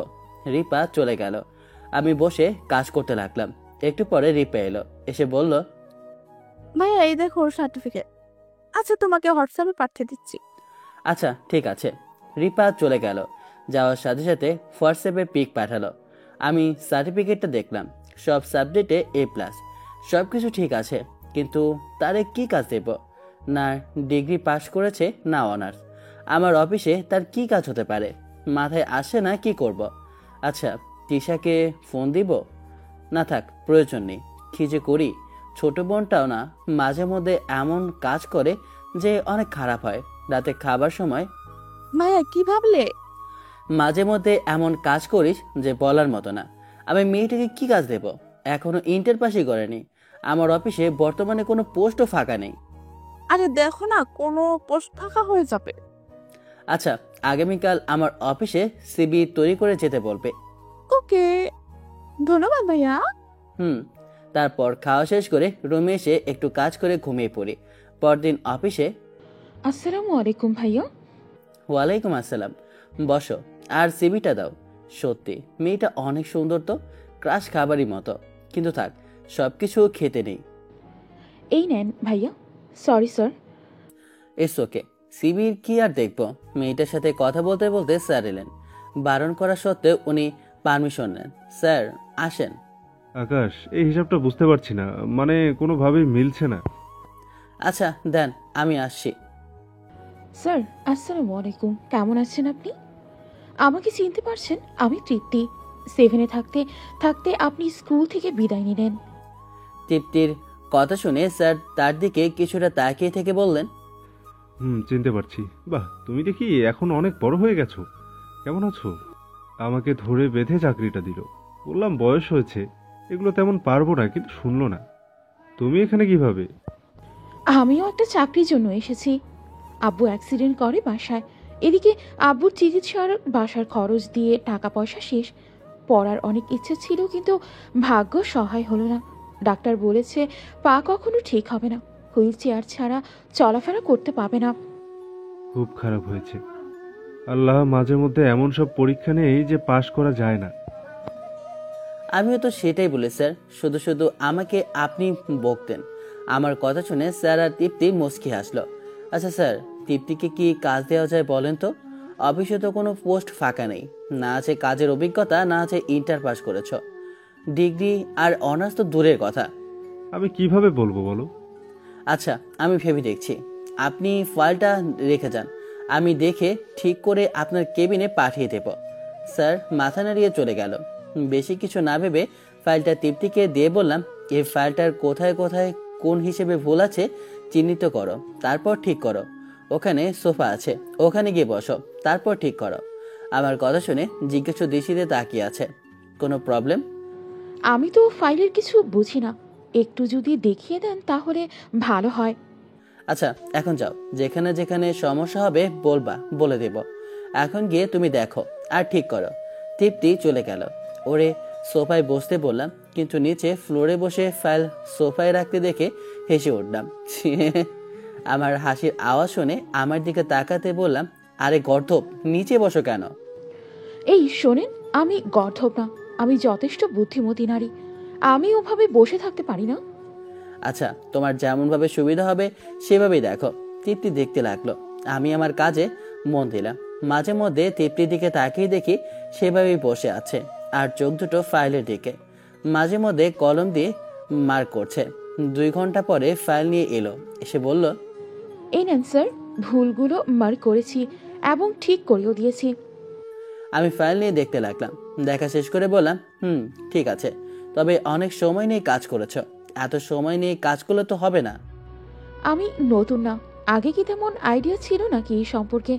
যদি জবটা দেন তাহলে ধীরে ধীরে সব ঠিক হয়ে যাবে। বুঝলাম, তুমি স্যারকে সাহায্য করবা। আগামীকাল থেকে তুমি ওনাকে সাহায্য করবা। ওনার কাজ ধীরে ধীরে হচ্ছে, তুমি থাকলে একটু তাড়াতাড়ি হবে। তোমাকে বেতন 15,000 দেব। যদি কাজ করতে চাও তাহলে বলো। আমি জব করব স্যার, কিন্তু স্যার আমার কিন্তু পরীক্ষার সময়গুলো ছুটি দিতে হবে। ওকে, তোমার কি অগ্রিম টাকা দেওয়া লাগবে, না মাস শেষে টাকা দিলেই হবে? এখন যদি দেন তাহলে ভালো হয়। বুঝতে পারছি। 15,000 টাকা বের করে দিলাম। ওটা হাতে নিল। দেখি চোখের কোণে পানি চিকচিক করছে। বুঝতে পারছি আর্থিক অবস্থা অনেক খারাপ। আপনাকে অনেক ধন্যবাদ স্যার। ওয়েলকাম। তৃপ্তি চলে গেল। আমি আবারও কাজে মন দিলাম। দুপুরে ম্যানেজার এলো, এসে বলল, স্যার আপনি যেই শেয়ার কেনার জন্য বলছিলেন সেটা না নেওয়াই ভালো হবে। কেন? বর্তমানে ওনারা যেই প্রোডাক্ট লঞ্চ করছে সেটার বর্তমানে মার্কেট খারাপ, ওনাদের লস চলছে, তাই ওনারা এই শেয়ার বিক্রি করছেন। কি বলেন? ধন্যবাদ এইসব কিছু বলার জন্য। আচ্ছা, ওনার পিএকে ফোন দিয়ে বলে দেন যে এই শেয়ার অন্য কোথাও বিক্রি করে দিতে। অত কিছু বাদ, এক কথায় বলে দেন যে এই শেয়ার নিচ্ছি না। আর অফিসিয়ালিভাবে কোনো কথা হয়নি যে সমস্যা হবে বা ঝামেলা হবে। Okay sir. ম্যানেজার চলে গেল। আমি একটু ভেবে বললাম, তার কোম্পানি তো কখনো শেয়ার বিক্রি করে না, তারা হঠাৎ করে কেন বিক্রি করছে? যাক, ভাগ্যিস ম্যানেজারকে খোঁজ নিতে বলেছিলাম, কিন্তু হঠাৎ এমন অবস্থা কেন? বিজনেসে এমন হয় স্বাভাবিক। প্রায় দুপুর 3টে নাগাদ তিশার নাম্বার থেকে ফোন এলো। রিসিভ করে সালাম দিলাম। আসসালামু আলাইকুম। জি বলুন। আমার সেক্রেটারি বললো আপনি নাকি শেয়ার নেবেন না। জি, আপাতত নিচ্ছি না। কেন, কোনো প্রবলেম? জি আছে কিছুটা, একটু কাজে ব্যস্ত আছি। আর কি কিছু কি বলতেন? না হলে ফোন রাখতাম। জি সেই রকম কিছু না, তবে গতকালের বিষয়ে কিছু ভাবলেন? দেখুন মিস তিশা, আমি কিন্তু গতকাল আমার মতামত জানিয়ে দিয়েছি। আপনি মনে হয় বিষয়টি বুঝতে পারেননি। পেরেছি, কিন্তু তাও ভাবলাম হয়তো আপনি ভেবে দেখবেন। আমার পছন্দ অপছন্দ বলে দিয়েছি। আর আমি জানি আমার এমনভাবে বলার পরও আপনি এগুলোতে সময় নষ্ট করবেন না, আর আমিও না, কারণ দুজনেই ব্যস্ত মানুষ। আপনার কাছেও ছেলের অভাব হবে না, আর আমার কাছেও মেয়ের অভাব হবে না। হয়তো কেউ সময় নষ্ট করব না এটা বলে যে কেন এটা করেননি, ওটা করেননি, এমনভাবে চলেছেন কেন। আর আপনিও এটা বলতে বলতে সময় নষ্ট করবেন না যে আমি ওইসব কেন বলছেন, আরও হ্যানত্যান এইসব। আমি বিয়ে করলে ধার্মিক একজনকে বিয়ে করব। বর্তমানে যে পরিস্থিতি, ভবিষ্যতে না জানি কেমন হবে। সন্তানের ভবিষ্যৎ এবং আমার আখিরাত নষ্ট করতে চায় না। কিন্তু কোনো কিন্তু নাই। আশা করি আপনি সব কিছু বুঝতে পারছেন, আপনার উত্তর পেয়েছেন। আর আমি আমার জীবনের বাকিটুকু ধ্বংস করতে চাই না, তাই প্লিজ এইসব নিয়ে কিছুই বলবেন না। আপনার সময় নষ্ট হবে তো হবে, আমার সময়ও নষ্ট হবে। বিজনেসের দিক দিয়ে সম্পর্ক ঠিক আছে, কিন্তু এর বাইরে নয়। আপনাকে রিকোয়েস্ট করব, এইসব বলবেন না। আর আপনার কোম্পানি লসে চলছে, কাজে ফোকাস করেন, কাজে দিবে। জি বুঝলাম, ওকে বাই। ফোন কেটে দিয়ে কাজে মন দিলাম। ওইদিকে তোর শালা অ্যাটিটিউড কত! এত অ্যাটিটিউড হলে ভালো না। ভাবের কারণে মনে হচ্ছে মাটিতে পাই পড়ে না, আমাকে রিজেক্ট করে। শালা আমার নখেরও যোগ্য না, নিজ থেকে প্রস্তাব রেখেছি বলে এত অ্যাটিটিউড। তোর ভালোই লাগে না কাজ করতে। কি হয়েছে ম্যাম, এমন রাগান্বিত হয়ে আছেন কেন? শালার কত বড় সাহস আমাকে রিজেক্ট করে দিয়েছে, ওর অ্যাটিটিউড কত আমি সেটাই দেখব। আপনার মতো মেয়েকে কেউ রিজেক্ট করতে পারে? সত্যি তার সাহস আছে বলতে হয়, আর অ্যাটিটিউড আছে বলতেই হয়। ওর অবস্থা আমি খারাপ করে ছাড়বো। এমন করে কি হবে ম্যাম? এইসব বাদ দিয়ে আমাদের কোম্পানির দিকে ফোকাস করেন। আপনাকে রিজেক্ট করার কারণ তো অবশ্যই আছে। সে চায় ধার্মিক মেয়ে। আরে ভাই, ওদের ভিতরে কি আছে যা আমার মনে নেই? তাহলে কি আর করার ম্যাম? আমি বলবো আপনি এখন আপনার কাজে ফোকাস করেন। আর শুনেন, আপনাদের এই বিজনেস হয়তো আর ফ্যামিলির বিজনেস থাকবে না। তোমার কথা ঠিক বুঝলাম না, তুমি কি বলতে চাইছো? আপনি কোম্পানির অবস্থা বুঝতে পারছেন না? আপনার চাচা এবং চাচাতো ভাইয়েরা আপনাকে এই কোম্পানির চেয়ারম্যান হিসেবে পছন্দ করেন না। আমি তো এটাও শুনেছি যে এই কোম্পানির ভাগ বন্টন হয়ে যাবে। তুমি কি শিওর? না, তুমি তাদের বিরুদ্ধে আমাকে উস্কে দিচ্ছ। যদি তাই হয়ে থাকে তাহলে তোমার অবস্থা আমি খারাপ করে ছাড়বো। ম্যাম, আমি কি আপনাকে কখনো মিথ্যা বলেছি? ডিএম স্যারকে বলতে শুনছিলাম উনি এমনভাবে আর বিজনেস করতে পারবেন না। উনি বিজনেস আলাদা করে নিতে চান। এটা তো বেশ চিন্তার বিষয়। সত্যি যদি ভাগ বন্টন হয়ে যায় বা তারা এমন চায় তাহলে সমস্যায় পড়বো আমি। আমার তেমনভাবে এখনও কোনো আইডিয়া নেই, এখনও সব কিছু বুঝে উঠতে পারছি না। এমন হলে ব্যাপারটা মোটেও ভালো হবে না ম্যাম। আমাদের কোম্পানি ভেঙে টুকরো টুকরো হয়ে যাবে। আমি যদি চেয়ারম্যানের পদ ছেড়ে দিই তাদের জন্য, তাহলে সব কিছু ঠিক হয়ে যাবে। কিন্তু আমি কেন ছেড়ে দেবো? এই বিজনেসে তাদের থেকে আমার বাবার অবদান বেশি। জানি না কি হবে, তবে আমি বলবো আপনি আরও খোঁজখবর নেন, তারপর আপনার আব্বুকে বলেন। সারাদিন কাজ শেষ করে রাতে বাসায় ফিরলাম। এসে ফ্রেশ হয়ে সোফায় বসলাম। অনেকদিন ফেসবুকে যাওয়া হয় না, তাই ফেসবুকে লগ ইন করলাম। ভাই, তোর ভাইকে দেখে পুরাই ফিদা হয়ে গেছি। এখন কত হট হয়েছে রে ভাই। আমি তো পুরো ক্রাশ খেয়ে বসে আছি। পটালে পড়বে? আমি কিভাবে বলবো? আর ওটা তো এখন শেয়ার হয়। আর ক্রাস কিরে? আমার ভাই মানে তোর ভাই। তোর যুক্তি অনুযায়ী তোর বর মানে আমার বর হবে? দেখ, আমার ভবিষ্যৎ বরের দিকে নজর দিবি না। আমার বর শুধু আমার। আর ক্রাস খেয়েছো মানে বাস খেয়েছো শোনা। কেন? মেয়েদের প্রতি তার অ্যালার্জি শোনা। আর তার পছন্দের তালিকায় ধার্মিক মেয়ে আছে। এমনিতেই মেয়েদের তেমন পছন্দ করে না, তার উপর তুমি তো শয়তান যে জানে মান। তোমাকে তো দুই চোখে দেখতে পাবে না। বেচারা ছেকে খাওয়ার পর এমন হয়ে গেছে। দেখবি ঠিক পটিয়ে নেব। চেষ্টা করে দেখতে পারিস। দেশটা বান্ধবী, তোমার নৌকা আবার মাঝ নদীতে না ডুবে। আব্বু, আপনার সাথে আমার কিছু কথা ছিল। ছেলেটা কি করে? বাসা কোথায়? ওই ছেলের সম্পর্কে না, অন্য সম্পর্কে, মানে অন্য বিষয়ে। আচ্ছা, আমাকে যখন চেয়ারম্যানের জন্য সবার সামনে প্রস্তাব রেখেছিলেন, তখন কি সবাই বিরোধিতা করেছিল? হঠাৎ এমন কথা বলছিস কেন? আমাকে আমার চাচারা এই পদে পছন্দ করছে না। আমি এটাও শুনতে পাচ্ছি যে এই বিজনেস ভাগ বন্টন করে সব নিজ নিজ বিজনেস করবেন। হোয়াট? তুই কি সত্যি বলছিস? কিন্তু তুই চেয়ারম্যান পদে থাকলে তাদের সমস্যা কোথায়? তারা কি নিজেদের বড় ভাবতে শুরু করেছে? যদি সত্যি তারা এমন করে তাহলে বিজনেসে লালবাতি জ্বলবে। এতদিনের উপার্জিত সুনাম মাটির সাথে মিশবে। আমি তো বিজনেসের সব কিছু বুঝে ওঠার আগেই এমন অবস্থা। আমি থাকতে তেমন কিছুই হবে না। তারা চাচ্ছেটা কি? চেয়ারম্যান পদ চাচ্ছে। এটা দিয়ে দিলেই সব কিছু ঠিকঠাক হয়ে যাবে। মেইন সমস্যা হচ্ছে আমার চেয়ারম্যান হওয়া। না রে মা, তেমন না। এর আগেও এই সমস্যা তৈরি হয়েছিল। সব ভাগ বন্টন করে আলাদা বিজনেস করবে বলে আরও একবার ঝামেলা হয়েছিল।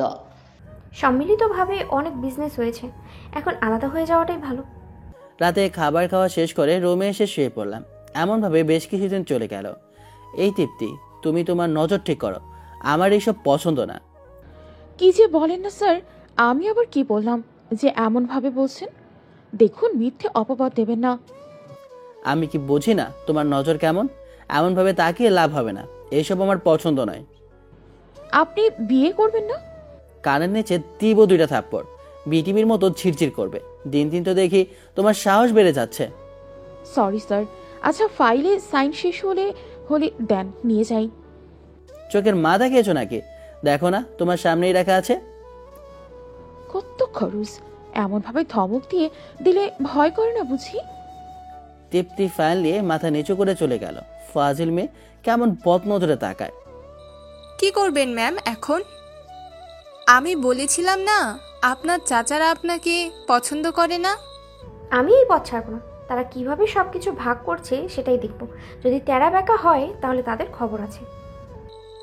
ম্যাডাম, আপনি তাদের কোনো দিক থেকেই পারবেন না। তারা এমন সব গুন্ডা বদমাইশ লোকের সাথে মিশে যারা আপনাকে মেরে ফেলতেও পিছপা হবে না। দেখবো তাদের দৌড় কত দূর। আমিও এর শেষ পর্যন্ত দেখেই ছাড়বো। গতকাল একসাথে সবাই বসবে, দেখা যাক কি হয় তখন। ম্যাডাম, আপনি বেশি উত্তেজিত হবেন না। স্যার যেহেতু আছেন, উনি সব কিছু সামলে নেবেন। উল্টাপাল্টা কিছু বলবেন তাহলেই হবে। শেষ পর্যন্ত এই লেখা ছিল? এতদিন বিজনেসের হাল ধরলাম না, ইচ্ছে মতো এখানে ওখানে ফুর্তি করে বেরিয়েছি, আর এখন এই অবস্থা। স্যার যখন আছেন তখন আপনার চিন্তা কি ম্যাম? উনি থাকতে থাকতে আপনি সব কিছু শিখে যাবেন। দুপুরে খাবার জন্য নামাজ পড়ে রেস্টুরেন্টে এলাম। আসেই দেখি আমার এক্স কোলে একটা বাচ্চা নিয়ে আছে, আর সামনে একজন ছেলে। বয়সটা একটু বেশি মনে হয় সরকারি চাকরিজীবী হবে। আমি তার উল্টো দিকে মুখ করে বসলাম, যেন তার মুখ দেখা না লাগে। কয়েক বছর পর দেখা। আমি বসতে বসতে ওয়েটার খাবার নিয়ে এলো। সে জানে আমি এখন কি খাবো, তাই সেগুলো নিয়ে এসেছে। খেয়ে অফিসে চলে এলাম। একটা দীর্ঘশ্বাস ছেড়ে একটু বিশ্রাম নিয়ে কাজে মন দিলাম। 2 দিন পর ম্যানেজার সহ কয়েকজন বসে আছি। তখন ম্যানেজার বলল, স্যার, আপনি কি শুনছেন? এয়ার ইন্ডাস্ট্রি ভেঙে টুকরো টুকরো হয়ে যাচ্ছে। হোয়াট? কেন? মিস তিশা তো চেয়ারম্যান হয়ে আছে। ওনার বাবা চৌধুরী অসুস্থ হওয়ার পর মিস তিশাকে তার জায়গায় বসায়, কিন্তু তাদের চাচারা সেটা পছন্দ করেনি এবং মেনে নেয়নি। একে অপরের বিরুদ্ধে অবৈধভাবে কোম্পানি থেকে টাকা ওঠানো, তারপর আরও বিভিন্ন বিষয় নিয়ে ঝামেলা, তার জন্য এমন অবস্থা। এখন সবাই আলাদা আলাদা বিজনেস করবে, তাই সবাই আলাদা হয়ে যাবে। যদিও চৌধুরী চাচ্ছে না সবাই আলাদা হোক, কিন্তু তারা চাচারা হচ্ছে আলাদা হয়ে যাবেন। এই জন্য বলে ভাগে বিয়ে করা ভালো, কিন্তু বিজনেস করা ভালো না। 30 বছরের গড়ে ওঠা কোম্পানি এখন ভেঙে টুকরো টুকরো। আমাদের শহরে সবচেয়ে বড় কোম্পানি, কিন্তু এখন সব শেষ। সেটাই, অন্যদিকে তাকে লাভ নেই, নিজেদের দিকে দেখি। স্যার, বলো। বলছি কি ডিনার না মানে লাঞ্চ কখন করবেন? না আজকে লাঞ্চ করার ইচ্ছা নেই। কত বাজে? ঘড়ি তো আপনার কাছেই আছে, দেখে নিলেই তো পারেন। মানে ঘড়ি দেখার দায়িত্ব কি আমার?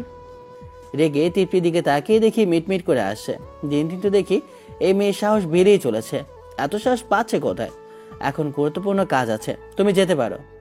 এমনভাবে ফিরিয়ে দেবেন তো আসার অনুমতি দিলেন কেন? এখন আমার কাছে বকা খাওয়ার ইচ্ছা না থাকলে তুমি যেতে পারো। যদি বকা খাওয়ার ইচ্ছা থাকে তাহলে এখানে থাকো।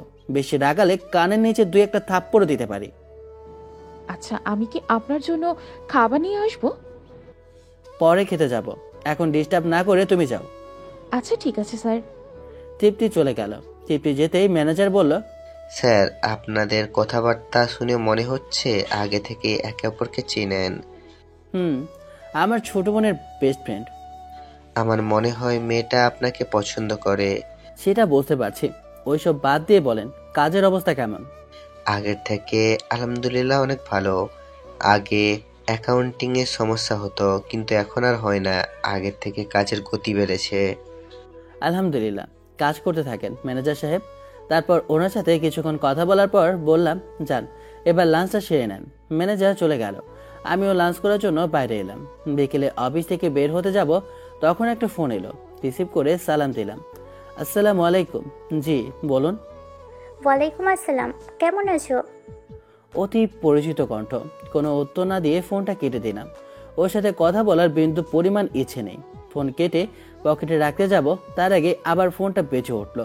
ফোন কাটতে গিয়ে দেখি আবার অন্য নাম্বার। এইটা আবার কে? অন্য কেউ না তো। রিসিভ করে দেখি তাহলেই হবে।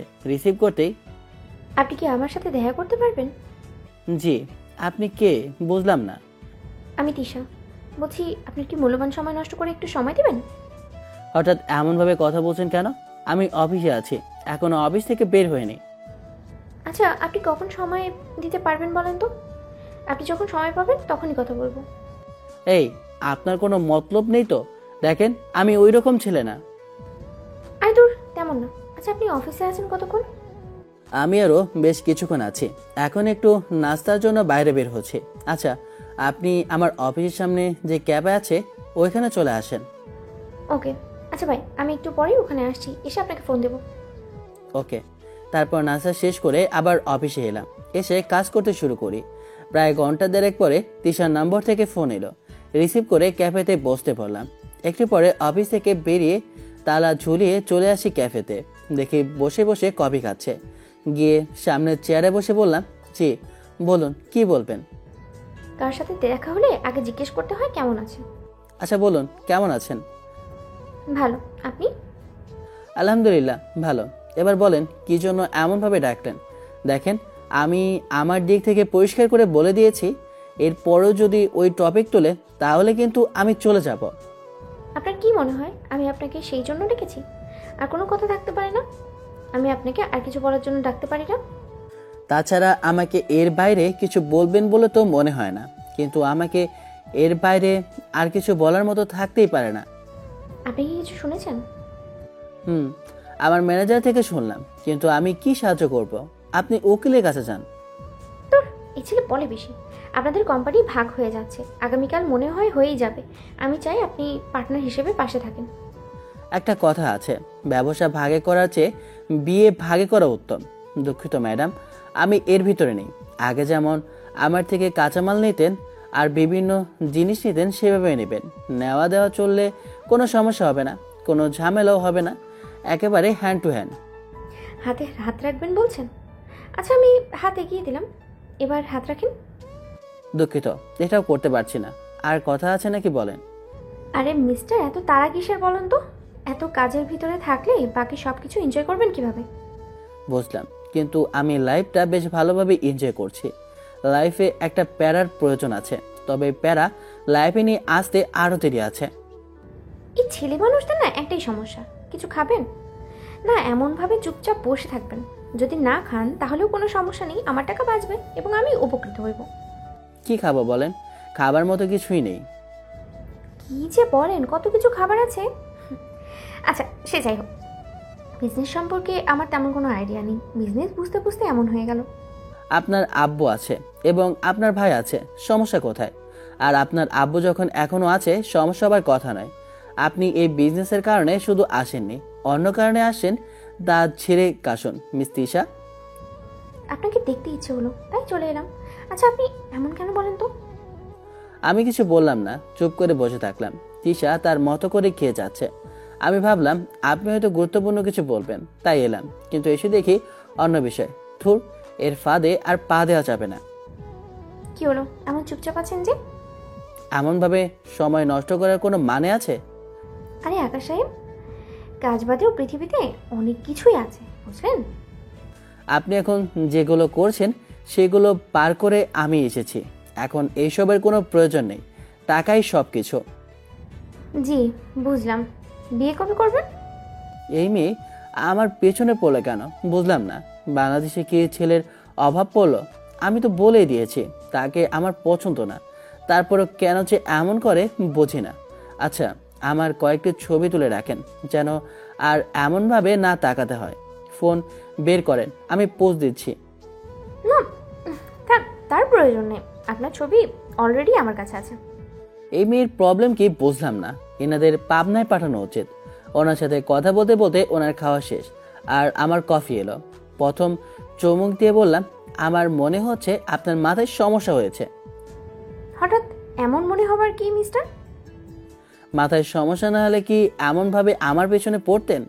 এই শহরের সবচেয়ে ধনাঢ্য পরিবারের মেয়ে আমার মতো ছোট বিজনেসম্যানের পেছনে পড়েছে। এটা কি অস্বাভাবিক না মিস তিশা? যেমন আপনি সুন্দর, তেমনি স্মার্ট আর বড়লোক। যেখানে আপনার পিছনে শহরের সব ছেলে পাগল, সেখানে আপনি আমার পিছনে এমনভাবে পড়ে আছেন। আপনি কি খেয়াল করেছেন ক্যাফের সবাই কেমনভাবে আমাদের দিকে তাকাচ্ছে? আপনার দিকে কিভাবে তাকাচ্ছে? তারা কেমন গুজুর গুজুর শুরু করেছে? ওইসবে নজর দিয়ে লাভ আছে বলেন? আমি তো এমন কিছু করছি না যেটা অন্যায়। সব ঠিক আছে, কিন্তু গার্ড নিয়ে আসার কারণ কি? আপাতত কিছুদিন এমনভাবে এদের নিয়েই ঘুরতে হবে, আব্বুর কড়া নির্দেশ। ও এই ব্যাপার, কিন্তু এমনভাবে যেখানে সেখানে আপনার যাওয়া ঠিক নয়। সব কিছুই ঠিক আছে, এই সবের দিকে তাকালে নিজের স্বাধীনতা বলে কিছুই থাকবে না। শোনেন, আপনি অযথা সময় নষ্ট করছেন। আমি আমার পছন্দ বলেছি, কেন শুধু শুধু এমন করছেন বলেন তো? আমার এইসব করতে ভালো লাগছে, কেমন জানি বিষয়টা এনজয় করছি। প্রেম করেছেন? আপনার বয়ফ্রেন্ড ছিল? থুর, কি জিজ্ঞেস করছি? বর্তমান সময়ে কেউ সিঙ্গেল আছে নাকি? আরে না, এই সব সময় পাইনি, পড়াশোনায় ব্যস্ত ছিলাম, গ্র্যাজুয়েট করেই তো এই বিজনেসে। তাহলে বুঝবেন না। আমার কফি শেষ, আমি এখন গেলাম, বাই। আপনার বাসায় প্রস্তাব পাঠাই?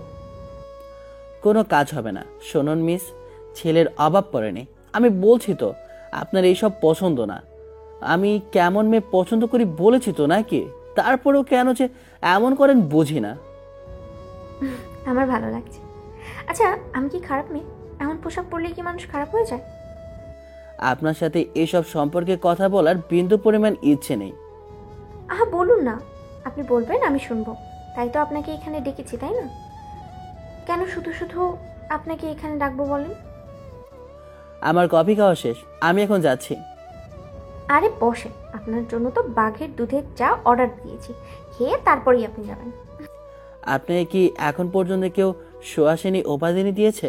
না, সেই সুযোগটা এখন পর্যন্ত কেউ দেয়নি। বেটা খচ্চর, নিজে পড়ছে না, আবার মিশি মিশি কথা বলে আমাকে পটাচ্ছে। আরে খচ্চর, আমাকে পটানোর প্রয়োজন নেই, আমি এমনিতেই আপনার উপরে ফিদা হয়ে আছি। দেখেন, আমাকে গালি দিবেন না, আপনার হাসিটা সত্যি অনেক সুন্দর। গালি? এই শয়তান কি আমার মন পড়তে পারে? আমি আবার কখন গালি দিলাম? আচ্ছা, আপনি না হয় বাঘের দুধে চা খান, আমি আপাতত যাই, না হলে আমার বাসার লোকজন চিন্তা করবে। ছোট বাচ্চা আপনি? তো আমাকে কোন দিক দিয়ে আপনার বাচ্চা মনে হচ্ছে? শোনেন মিস, ভদ্র ছেলেরা বাইরে বেশিক্ষণ থাকে না। আপনি কি আবার অভদ্র বলছেন? মানে পড়লো কথা হাটের মাঝে, যার কথা তার বুকে বাঁধে। কেন নিজের উপর সব কিছু নিয়ে নিচ্ছেন? বাস উড়ে যাচ্ছে, যাক না। আচ্ছা শোনেন না। হ্যাঁ জি বলুন। আচ্ছা চলেন না দুজনে এমন জায়গায় হারিয়ে যাই যেখানে শুধু আমি আর আপনি থাকবো। তাহলে তো সুন্দরবন, আর না হলে আমাজনের জঙ্গলে যেতে হবে। আপনার হিংস্র পশুর খাবার হওয়ার শখ থাকলেও আমার নেই। জীবনে অনেক কিছুই করা বাকি আছে। আরে ওইসব জায়গা ছাড়া কি আর কোথাও নির্জন জায়গা নেই? জি জি আছে তো, মাটির নিচে বাংকার। কবরে যাওয়ার কথা বলিয়েন না, কারণ এতটাও নেকির কাজ করিনি যে আল্লাহ আমাকে সেখানে ভালো রাখবেন। অনেক ভয় হয়, কি করব না করব। কবর নিয়ে আপনি কখনো চিন্তা করেছেন? না আসলে তার জন্য এমন অবস্থা। অনেক গল্প গুজব হলো, এখন আমি যাচ্ছি মিস তিশা। আপনার জন্য শুভকামনা রইল। দেখেন আগামীকাল কি হয়। জি জি। বসে থেকে উঠে বললাম, আর শোনেন, কাজ না থাকলে বসে বসে খই পাচ্ছেন, এমনভাবে সময় নষ্ট করবেন না। জি বুঝলাম, আজকে থেকে 2 মাস পর আপনার সামনে দাঁড়াবো। না জানি এই 2 মাসে কি করবে। ওকে মিস, ঠিক আছে। তারপর ক্যাফে থেকে বেরিয়ে চলে এলাম। গাড়ি চালাতে চালাতে মিস তিশার কথা ভেবে মুচকি হেসে উঠলাম। সত্যি মেয়েটা পাগল হয়ে গেছে। গাড়ি চালাচ্ছিলাম, হঠাৎ করে একজন ভদ্রলোক গাড়ির সামনে এসে পড়লো। ধীরে ধীরে গাড়ি চলছিল, আর যথাসময়ে ব্রেক করেছিলাম, তাই লোকটার কিছু হয়নি। এই কে রে, কানা নাকি? এমনভাবে কেউ গাড়ির সামনে আসে? কোনো ক্ষয়ক্ষতি হলেই তখন গাড়িওয়ালার দোষ। লোকটা সরে গেলে আমিও চলে আসি বাসায়। বাইরে আড্ডা দিব তেমন বন্ধুও নেই, ছিল কয়েকজন বন্ধু, ওই যে জেলে যাবার পর থেকে তাদের সাথে সম্পর্ক নেই। আসসালামু আলাইকুম ম্যাম। জি ম্যাম বলেন। নিজেকে কিভাবে পরিবর্তন করা যায়, কিভাবে কারো মনের মতো করে তৈরি করা যায়? ম্যাম, কখনো কারো মনের মতো হওয়া সম্ভব না। হঠাৎ করে কেন এমন কথা বলছেন ম্যাম? আরে বলো না। ম্যাম, আপনি যত যাই করেন না কেন, আপনি কখনো কারো মনের মতো হতে পারবেন না। এমনভাবে কারো মন পাওয়া যায় না ম্যাম। মানুষের যা পছন্দ তার পিছনেই ছুটে, আর কারো জন্য নিজেকে পরিবর্তন করতে চাইলে আপনি আপনার স্বাধীনতা হারিয়ে ফেলবেন ম্যাম। কেন নিজের অন্যের জন্য ধ্বংস হতে চাইছেন? তার থেকে বরং আপনি আপনার টাইপের কাউকে খুঁজেন না। জ্ঞান না দিয়ে কি করলে তার মনের মতো হওয়া যায় বলো? ম্যাম, সত্যি আপনি পাগল হয়েছেন। আগামীকাল কি হবে সেটা চিন্তা করেন। আর এইসব নিয়ে আপনার সাথে অফিসে কথা বলবো ম্যাম। আপনার এইসব কথা শুনে সবাই আপনাকে বকা দিবে। সবাই এমন কি জন্য যে বলছে বুঝি না? কাজিনগুলো এইসবই বলছে। আচ্ছা ম্যাম, যতটুকু শুনেছি বিজনেসম্যানদের ছেলে মেয়েদের নাকি ছোট থাকতে বিয়ে ঠিক করা হয়ে থাকে বড় বড় বিজনেসম্যানদের অথবা এমপি মন্ত্রীদের ছেলে মেয়েদের সাথে। তাহলে আপনার বিয়ে ঠিক করা নেই?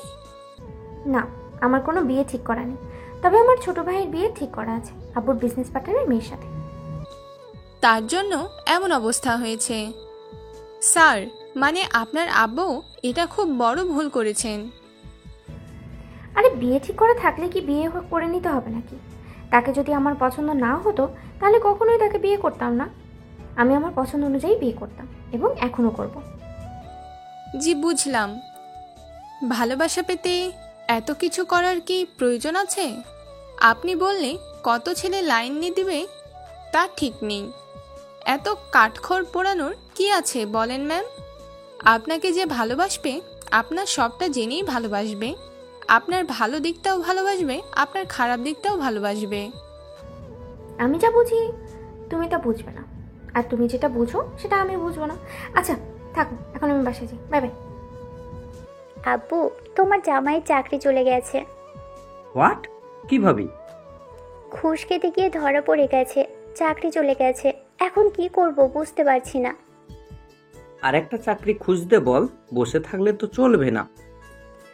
এগুলো নিয়ে কথা বলতেই তার সাথে কথা কাটাকাটি, তারপর ওর সাথে রাগ করে চলে এসেছি। বলে এসেছি যদি চাকরি না খুঁজে তাহলে আমিও তার বাসায় যাব না। এত বছর চাকরি করেছে, সব কিছু শেষ হয়ে গেছে, কিছুই কি জমা করেনি? তা কোথায় আছে? মদ গাঁজা খেয়ে সব তা কোথায় আছে? মদ গাঁজা খেয়ে সব শেষ করেছে, জুয়া খেলতে খেলতে সব শেষ। তার কাছে কিছু টাকা পয়সা জমা আছে কিনা তাও জানি না। যতই ওইগুলো খাই না কেন, এত টাকা কি শেষ হয়ে যাবে?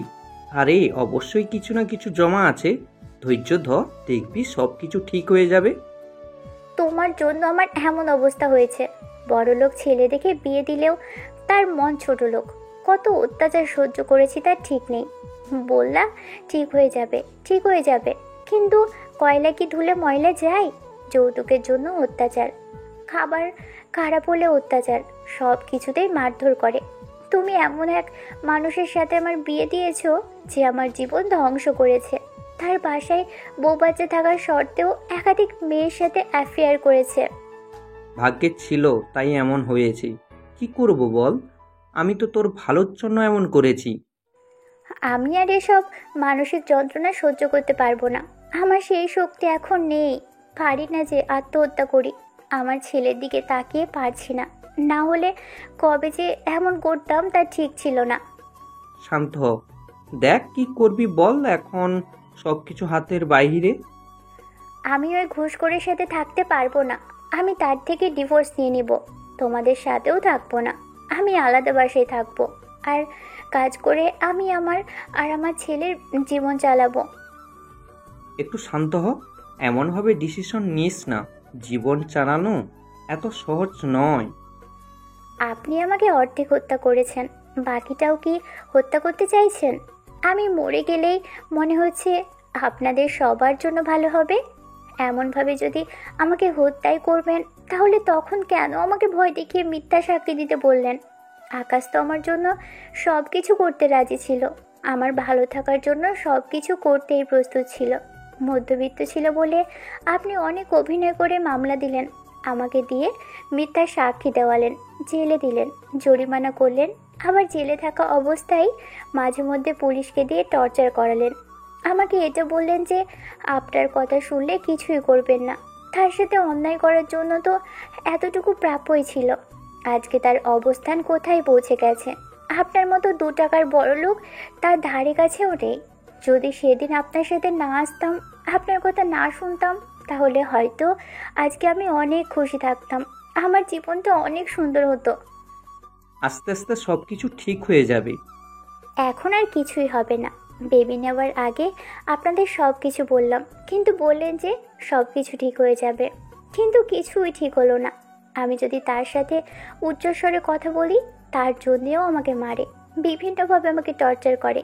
আপনারা আমার জীবনকে ধ্বংস করে দিয়েছেন। এই টাকার জন্য আপনাদের ভিতরে যেমন সব সময় অশান্তি লেগে থাকে, এই টাকার জন্য আপনাদের ভিতরে যেমন সবসময় অশান্তি লেগে থাকে, ঠিক সেভাবেই আমার জীবনটাকে এমন করে অশান্ত করে দিয়েছেন। সত্যি বলতে আপনারা আমার কখনো ভালো চাননি। সত্যি যদি আমাকে বেঁচে থাকতে দেখতে চান তাহলে উকিলের সাথে কথা বলে ডিভোর্স করানোর ব্যবস্থা করুন।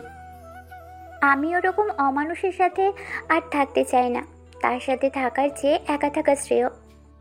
এখন একটু শান্ত হ, সব কিছু ঠিকঠাক হয়ে যাবে। আপনারা অন্ধ, আপনারা চোখে সব কিছু দেখেও দেখেন না। বললাম না কোনো কাজ হবে না। আমার ভাইয়া আলাদা মানুষ, মতো যাই কোন কাজ হবে না। যদি পারিস তাহলে ভালো, আর না হলে বসে বসে মুড়ি খা। তবে বলবো ভুলেও ভালোবাসিস না, না হলে আফসোস ছাড়া আর কিছু করবি না।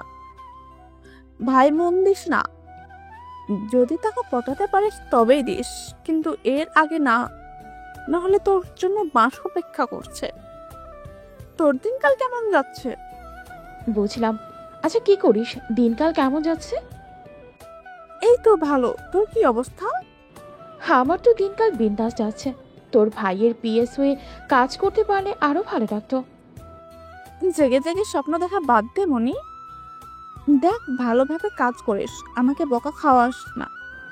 নো, চিন্তামণি অনলি ডু ফুটি। এদিক নিয়ে তোমার চিন্তা করতে হবে না। একটু বিশ্রাম নিয়ে কাজে বসলাম। এমনভাবেই কাটছে দিনকাল। এমনভাবে কয়েকদিন গেল। এর মধ্যে শুনলাম মিস তিশাদের কোম্পানি ভেঙে টুকরো টুকরো হয়ে গেছে। কি একটা অবস্থা! এত বড় কোম্পানির শেষ। দেখতে দেখতে 1 মাস হয়ে গেল। এর ভিতরে মিস তিশা একবারও ফোন দেয়নি এবং দেখা করতেও চায়নি। আমি তো এতে মহা খুশি হয়ে গেছি। এইসব প্যারা ভালো লাগে না। আমি আমার ফ্যাক্টরির দিকে যাচ্ছি, তখন দেখি নীলিমা এবং তার বাচ্চাকে কোলে নিয়ে রাস্তার ধারে দাঁড়িয়ে আছে। কিছুক্ষণ ধরে দেখছি সে আমার চোখের সামনে পড়েছে। ঘটনা কি বুঝতেই পারছি না। সেদিকে খেয়াল না করে আমি আমার কাজে যাই। ফ্যাক্টরি এসে ওখানে ঘুরে আবার চলে আসি অফিসে। সন্ধ্যায় শপিং মলে একটা রেস্টুরেন্টে বসে আছি। তখন কেমন আছো? এই মালটা আবার কোথা থেকে এলো? আচ্ছা, এ কি আমাকে ফলো করছে? বললে না তো কেমন আছো। আলহামদুলিল্লাহ ভালো। আমাকে জিজ্ঞেস করবা না কেমন আছি? দেখতেই তো পাচ্ছি ভালো আছেন। বড় বাচ্চা নিয়ে শোকে আছেন। আপনি করে বলছো কেন? তো এর থেকে বেশি সম্মান দেওয়ার কোনো ভাষা আছে নাকি? বাই দ্য ওয়ে, যদি থাকতো তাহলে দিতাম। আপনি কি আমাকে ফলো করছেন? না, ফলো করে কি হবে? আমি তো নিজের হাতেই সব কিছু শেষ করেছি। তোমাকে এখানে বসে থাকতে দেখে এলাম। বিয়ে করেছো? না, তবে কয়েক মাসের মধ্যেই করার ইচ্ছা আছে। ওহ, শপিং করতে এসেছো? না, এখানে গরু কিনতে এসেছি। এখানে গরু বিক্রি হয় তো। মানে এই শপিং মলে এসে বলে এখানে কি করতে এসেছো? অদ্ভুত মানুষ তো আপনি। একটুও বদলাওনি। আচ্ছা, তোমার অফিসে কোনো আছে? যদি একটা কাজ দিতে তাহলে অনেক ভালো হতো।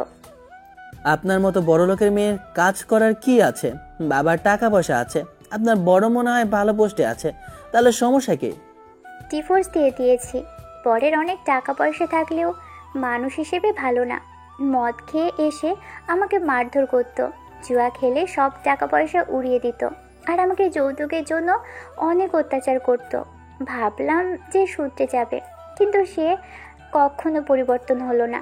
1.5 মাস আগে ঘুষ খেতে গিয়ে ধরা পড়ে চাকরি চলে যায়। তার ওসব নির্যাতনে বিরক্ত হয়ে ডিভোর্স দিয়ে দিয়েছি।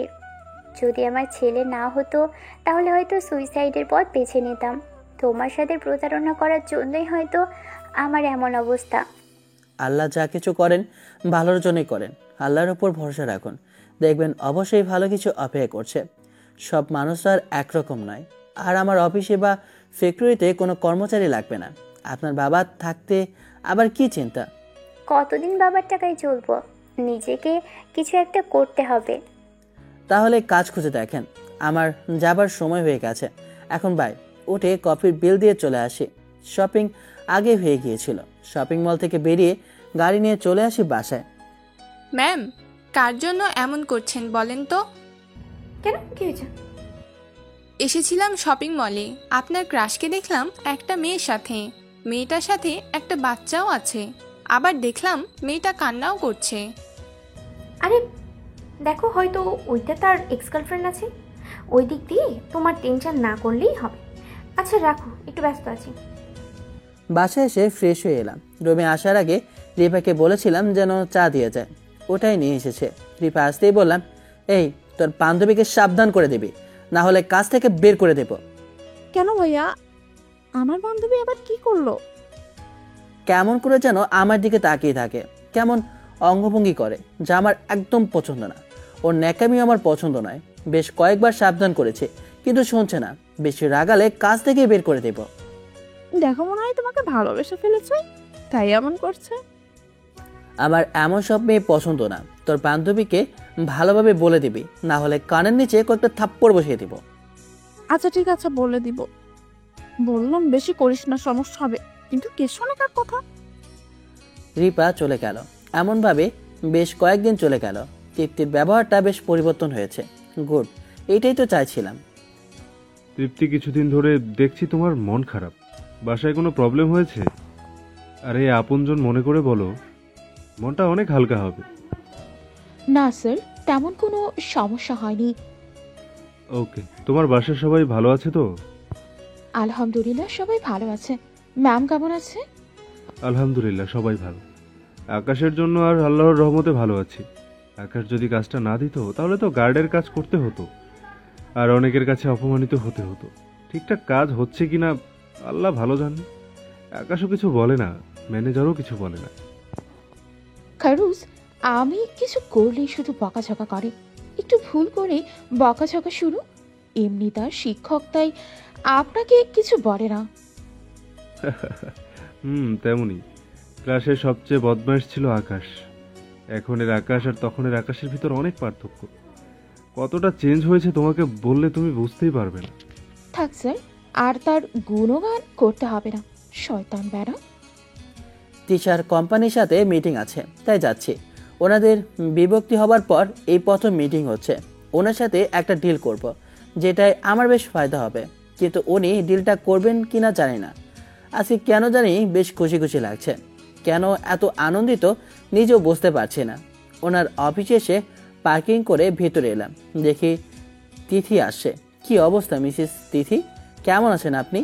অনেকদিন পর দেখা হলো, তাই না বলেন? এই তো আলহামদুলিল্লাহ ভালো। আপনার কি অবস্থা মিস্টার আকাশ? আলহামদুলিল্লাহ ভালো। আপনার ম্যাম কি অফিসে আছেন না এখনো আসেনি? উনি তার কেবিনেই আছেন, আপনি যান পেয়ে যাবেন। কিন্তু ওনার কেবিন কোনটা আমি কিভাবে চিনব? আপনি আমাকে পৌঁছে দিয়ে তারপর আপনার কাছে যান। এখন পর্যন্ত তো ওনার কেবিনে যাওয়া হয়নি, তাই জানি না। আচ্ছা চলুন তো, বলুন আপনার কোম্পানির কি অবস্থা, সব কিছু ভালো তো? জি, আল্লাহর রহমতে অনেক ভালো। তিথির সাথে তিশার কেবিনের সামনে পৌঁছে দিয়ে চলে গেল। আমি নক দিয়ে বললাম, আসতে পারি? জি আসুন। ওনার অনুমতি পেয়ে ভেতরে এসে একটু অবাক হলাম। এখন দেখি স্কার্ফ দেওয়া শুরু করেছে, শাড়ির জায়গায় বোরখা। কবে থেকে এমন পরিবর্তন? কার জন্য এমন পরিবর্তন? আমার জন্য? কিন্তু কেন? এভাবে কেউ কারোর স্বাধীনতা নষ্ট করে? এই যে মিস্টার, এমনভাবে না তাকিয়ে বসুন। বলেন কোন প্রাণীর দুধের চা খাবেন? নিহাত আমি ভদ্র মানুষ, সে যাই হোক। গতকাল তো ফোন দিয়েছিলাম, আজকে ডাকলেন এবং এসেছি। ওনার সাথে বেশ কিছুক্ষণ কথা বললাম, আর মনে মনে বললাম বিদেশে রপ্তানি করার চেষ্টা করা প্রয়োজন। এবার বড় পরিসরে চিন্তাভাবনা করা প্রয়োজন। আপনাকে ঋণ দেওয়া যায়, কিন্তু আমার কোম্পানির লাভ কোথায় বলেন? আপনাকে ঋণ দিয়ে তো ওখান থেকে কোনো মুনাফা হচ্ছে না। আমি যদি ওই টাকা অন্য জায়গায় ইনভেস্ট করি তাহলে কয়েক বছরেই তার দ্বিগুণ হবে, কিন্তু আপনাকে দিলে আমার এক পয়সাও বাড়বে না। জি বুঝলাম, দেখি 1.5-2 বছরের মধ্যে আমার কাছে ঠিক টাকা হয়ে যাবে। শোধ নেবার বা দেবার আর ইচ্ছে নেই। আচ্ছা তাহলে উঠি। আপনি সবসময় ঘোড়ার উপর দিয়ে উঠে বসে থাকেন, এত তাড়াহুড়ো কিসের জন্য? বসে থেকে সময় নষ্ট করে লাভ আছে বলুন? আপনার সময় নষ্ট হবে এবং আমারও হবে। দিতে পারি, তবে একটা শর্তে। যদি রাজি থাকেন তাহলে বলুন। না জানি আবার কি শর্ত দেবে? শর্তটা কি? যদি না জানি তাহলে কিভাবে রাজি হই বলেন? এত ঘুরিয়ে ফিরিয়ে বলার কি আছে? বলে দেন যে ঋণ দিবেন না। একটু বেশিই বোঝেন। শর্ত একটাই, আমাকে বিয়ে করতে হবে। ভাবলাম এইসব আপনার মাথা থেকে বেরিয়ে গেছে, কিন্তু আপনি দেখি কিছুই ভুলেননি। আচ্ছা, আমাকে কেন আপনার ভালো লাগে? কি জন্য আমাকে বিয়ে করতে চাচ্ছেন? মানে কিছুটা একটা কারণ থাকবে, তাই না? এত কিছু জেনে হবে? আপনাকে আমার অনেক ভালো লাগে, এটা কি যথেষ্ট নয়? আপনার সাথে কথা বলার পর থেকে আরো বেশি ভালো লেগেছে। দেখেন, আপনি যা বলছেন এটাই আপনার আব্বু কখনো রাজি হবে না। সেদিক দিয়ে আপনার ভাবতে হবে না, ওটা আমার দায়িত্ব। যদি রাজি থাকেন তাহলে ঠিক আছে, যেটা আপনাকে দিব ওটা আর ফেরত দেওয়া লাগবে না। তাহলে থাক, যৌতুক নেওয়ার ইচ্ছে নেই। আপনার টাকাও লাগবে না, আর বিয়ে তো দূরের কথা। এই রে, কাঁচা কাজ করে হয়ে গেল। আরে রে তোর বসেন। আচ্ছা, দেওয়া লাগবে না, মানে লাগবে। আপনি ফেরত দেবেন এবং কোনো প্রকার যৌতুক দেবেন না। আপনার এইসব কিছু কেন জানি হজম হচ্ছে না। না হবার কি আছে? আচ্ছা আপনি কি রাজি? একটু ভেবে বললাম, আপনার বাবাকে রাজি করিয়ে বলেন। যদি উনি রাজি হয় তাহলে আমাকে বলবেন, আমি আব্বু এবং আম্মুকে আপনার বাবার কাছে পাঠাবো। তবে যদি যাওয়ার পর আপনার আব্বু আম্মু আমার আব্বু আম্মুকে অপমান করে পাঠায়, তাহলে আমার থেকে খারাপ আর কিছু হবে না। এসব কিছু কেন হবে? আর যদি এমন হয় তাহলে আমি কি আব্বু আম্মুকে ছেড়ে কথা বলবো? ওকে, আমি তাহলে যাই। আপনি যান, আমি আমার বিয়ের সাথে কথা বলে আগামীকাল অথবা আগামী পরশু টাকা দেওয়ার জন্য বলবো, মানে নেওয়ার জন্য বলবো, অথবা আপনার ব্যাংক অ্যাকাউন্টে পাঠিয়ে দেবো। ওকে মিস। উঠে চলে এলাম। এটা ভাবতে ভাবতে নিচে এলাম যে এইসবের পিছনে কি কোনো কারণ আছে? কি কারণ আছে? যা আছে থাক। যখন আমার জন্য নিজেকে পরিবর্তন করেছে তখন আশা করি বাকিটাও পরিবর্তন হয়ে যাবে। এসে গাড়ি নিয়ে ভাবতে ভাবতে অফিসে এলাম। এমনভাবে দিনটা গেল। সন্ধ্যায় আব্বু, তোমাকে একটা কথা বলার জন্য এলাম। আবার কি বলবা? আচ্ছা বলো, কি বলবা? আমাকে তো তোমরা বিয়ে দিবে না, তাই আমি নিজেই ছেলে খুঁজে নিয়েছি। আচ্ছা বলো, এই ছেলেটা দেখতে কেমন? এটা তো আকাশ, এখন বর্তমানে বেশ নামডাক হয়েছে। ছেলেটা বেশ পরিশ্রমী। ও, তুমি তো তাহলে দেখি সব আগে থেকেই জানো। জানবো না মানে? ওর সাথে বিজনেস করা হয়েছে না? কিন্তু তুমি কি শিওর এই ছেলেকে বিয়ে করবা? কেন, কোনো সমস্যা হয়েছে? আরে না, কোনো সমস্যা নেই, কিন্তু আমি শুনেছি সে ডিভোর্সে। আমি জানি এবং আমার কোনো সমস্যা নেই। আমি কি তার আব্বু আম্মুকে আসতে বলবো? তোমার যেহেতু কোনো সমস্যা নেই আর ছেলে ভদ্র আছে, তাহলে তো কোনো সমস্যাই নেই। আসতে বলো এই ছেলের পরিবারকে। ধন্যবাদ আব্বু, আমি তো ভাবলাম যে তুমি রাজিই হবে না। আরে রাজি না হবার কি আছে? ছেলে যখন ভদ্র এবং ভালো আছে তখন কি সমস্যা হবে? তুমি তাদের আসতে বলো, তাহলেই হবে। ওকে। তৃষা তো মহা খুশি। ওর আব্বুর কাছ থেকে রুমে এসে আমাকে ফোন দেয়। আমি এখনো অফিসে আছি। ওনার ফোন দেখে রিসিভ করে বললাম, আসসালামু আলাইকুম। জি বলুন। আব্বু তো আপনাকে আগে থেকেই জানে, আপনার কথা বলতেই রাজি হয়ে গেল এবং আপনার আব্বু আম্মুকে আমার বাসায় বিয়ের প্রস্তাব পাঠাতে বলেছেন। ও, আমি বাসায় গিয়ে আব্বু এবং আম্মুকে বলছি এবং তাদের না হয় আগামীকাল যেতে বলছি। আপনি কি এখনো অফিসে? জি, প্রতিদিনের কাজ প্রতিদিন শেষ করার চেষ্টা করি। ওকে জানাব, তাহলে এখন রাখলাম, আপনি আপনার কাজ করেন। জি। তৃষা ফোন কেটে দিল। আমার এত আনন্দিত হচ্ছে কেন বুঝলাম না। কি জানি, হয়তো আমি ওনাকে পছন্দ করতে শুরু করেছি। তারপর কাজ শেষ করে বাসায় ফিরলাম, দেখি আব্বু বসে টিভি দেখছে। তাই ওখানে গিয়ে বললাম, আগামীকাল আপনাদের বিয়ের প্রস্তাব নিয়ে যেতে হবে। কি তাই নাকি? জি, আয়মান চৌধুরী আছে না, ওনার বাসায় আপনি এবং আম্মু চলে যাবেন। আচ্ছা, তুই যখন বলছিস তখন আর অতিরিক্ত কিছু বলিস না। তবে যৌতুকের বিষয়ে কিছু বলবেন না, দিতে চাইলেও নেবেন না। আর মোহর কত করবে জিজ্ঞেস করবেন, ওটা কথা বলে ঠিক করবেন। ওখান থেকে উঠে রুমে এসে চেঞ্জ করে ওয়াশরুমে এলাম। রাতে বান্ধবী, তোর ক্লাস তো বিয়ে করবে রে। আজকে কিছুই হবে না। আইমান চৌধুরী আছে না, ওনার মেয়ে। সব কিছু তোর ধরাছোঁয়ার বাইরে বান্ধবী। আমরা গরিব, সব কিছু সহ্য করতে হবে। খুব বেশি খারাপ না লাগলেও একটু একটু খারাপ তো রাখবে। আমি জানি আপনি কিছুই হবে। কান্দিস না বান্ধবী, তোরে বললাম না সে তার পছন্দ অনুযায়ী বিয়ে করবে। এখানে আমার বা আব্বু আম্মুর বলেও লাভ হতো না, তাই তোকে প্রথম থেকে বারণ করে এসেছি। বাদ দে ওই সব। আচ্ছা ভাই, ফোন রাখলাম। খাওয়া শেষ করে রুমে শুয়ে আছি, তখন ফোনটা বেজে উঠল। ফোনের স্ক্রিনে তাকিয়ে দেখি তৃষা ফোন দিয়েছে। ফোন রিসিভ করে কিছুক্ষণ কথা বলে ঘুমিয়ে পড়লাম। পরের দিন আব্বু আম্মু তৃষার বাসায় গিয়ে কথা বলে সবকিছু পাকা করে আসে এবং বিয়ের দিন সময় নিয়ে আসে। দেখতে দেখতে কয়েকদিন চলে গেল এবং ধুমধামের সাথে বিয়েটা হয়ে গেল। বাসর ঘরে আসতেই, আজকে কিছুই হবে না, চেঞ্জ করে ঘুমিয়ে পড়েন। আমাকে ঘোরানোর শাস্তি এটা, বুঝেছেন? পাগলের পেট খারাপ, বিয়ে করেছি কি এমনি চুপচাপ ঘুমিয়ে যাবার জন্য? তাহলে সিঙ্গেলই থাকতাম। কিচ্ছু হবে না। তাই না? ধীরে ধীরে তৃষার দিকে এগিয়ে গেলাম আর ধীরে ধীরে আপনারাও সরে পড়েন। তবে যাওয়ার আগে লাইক কমেন্ট শেয়ার করে সাবস্ক্রাইব করে তারপর যাবেন। আরে হ্যাঁ ভাই, গল্পটা এখানেই শেষ। তো ভালো থাকবেন, সুস্থ থাকবেন। আল্লাহ হাফেজ, tata, bye bye, have fun, খোদা হাফেজ।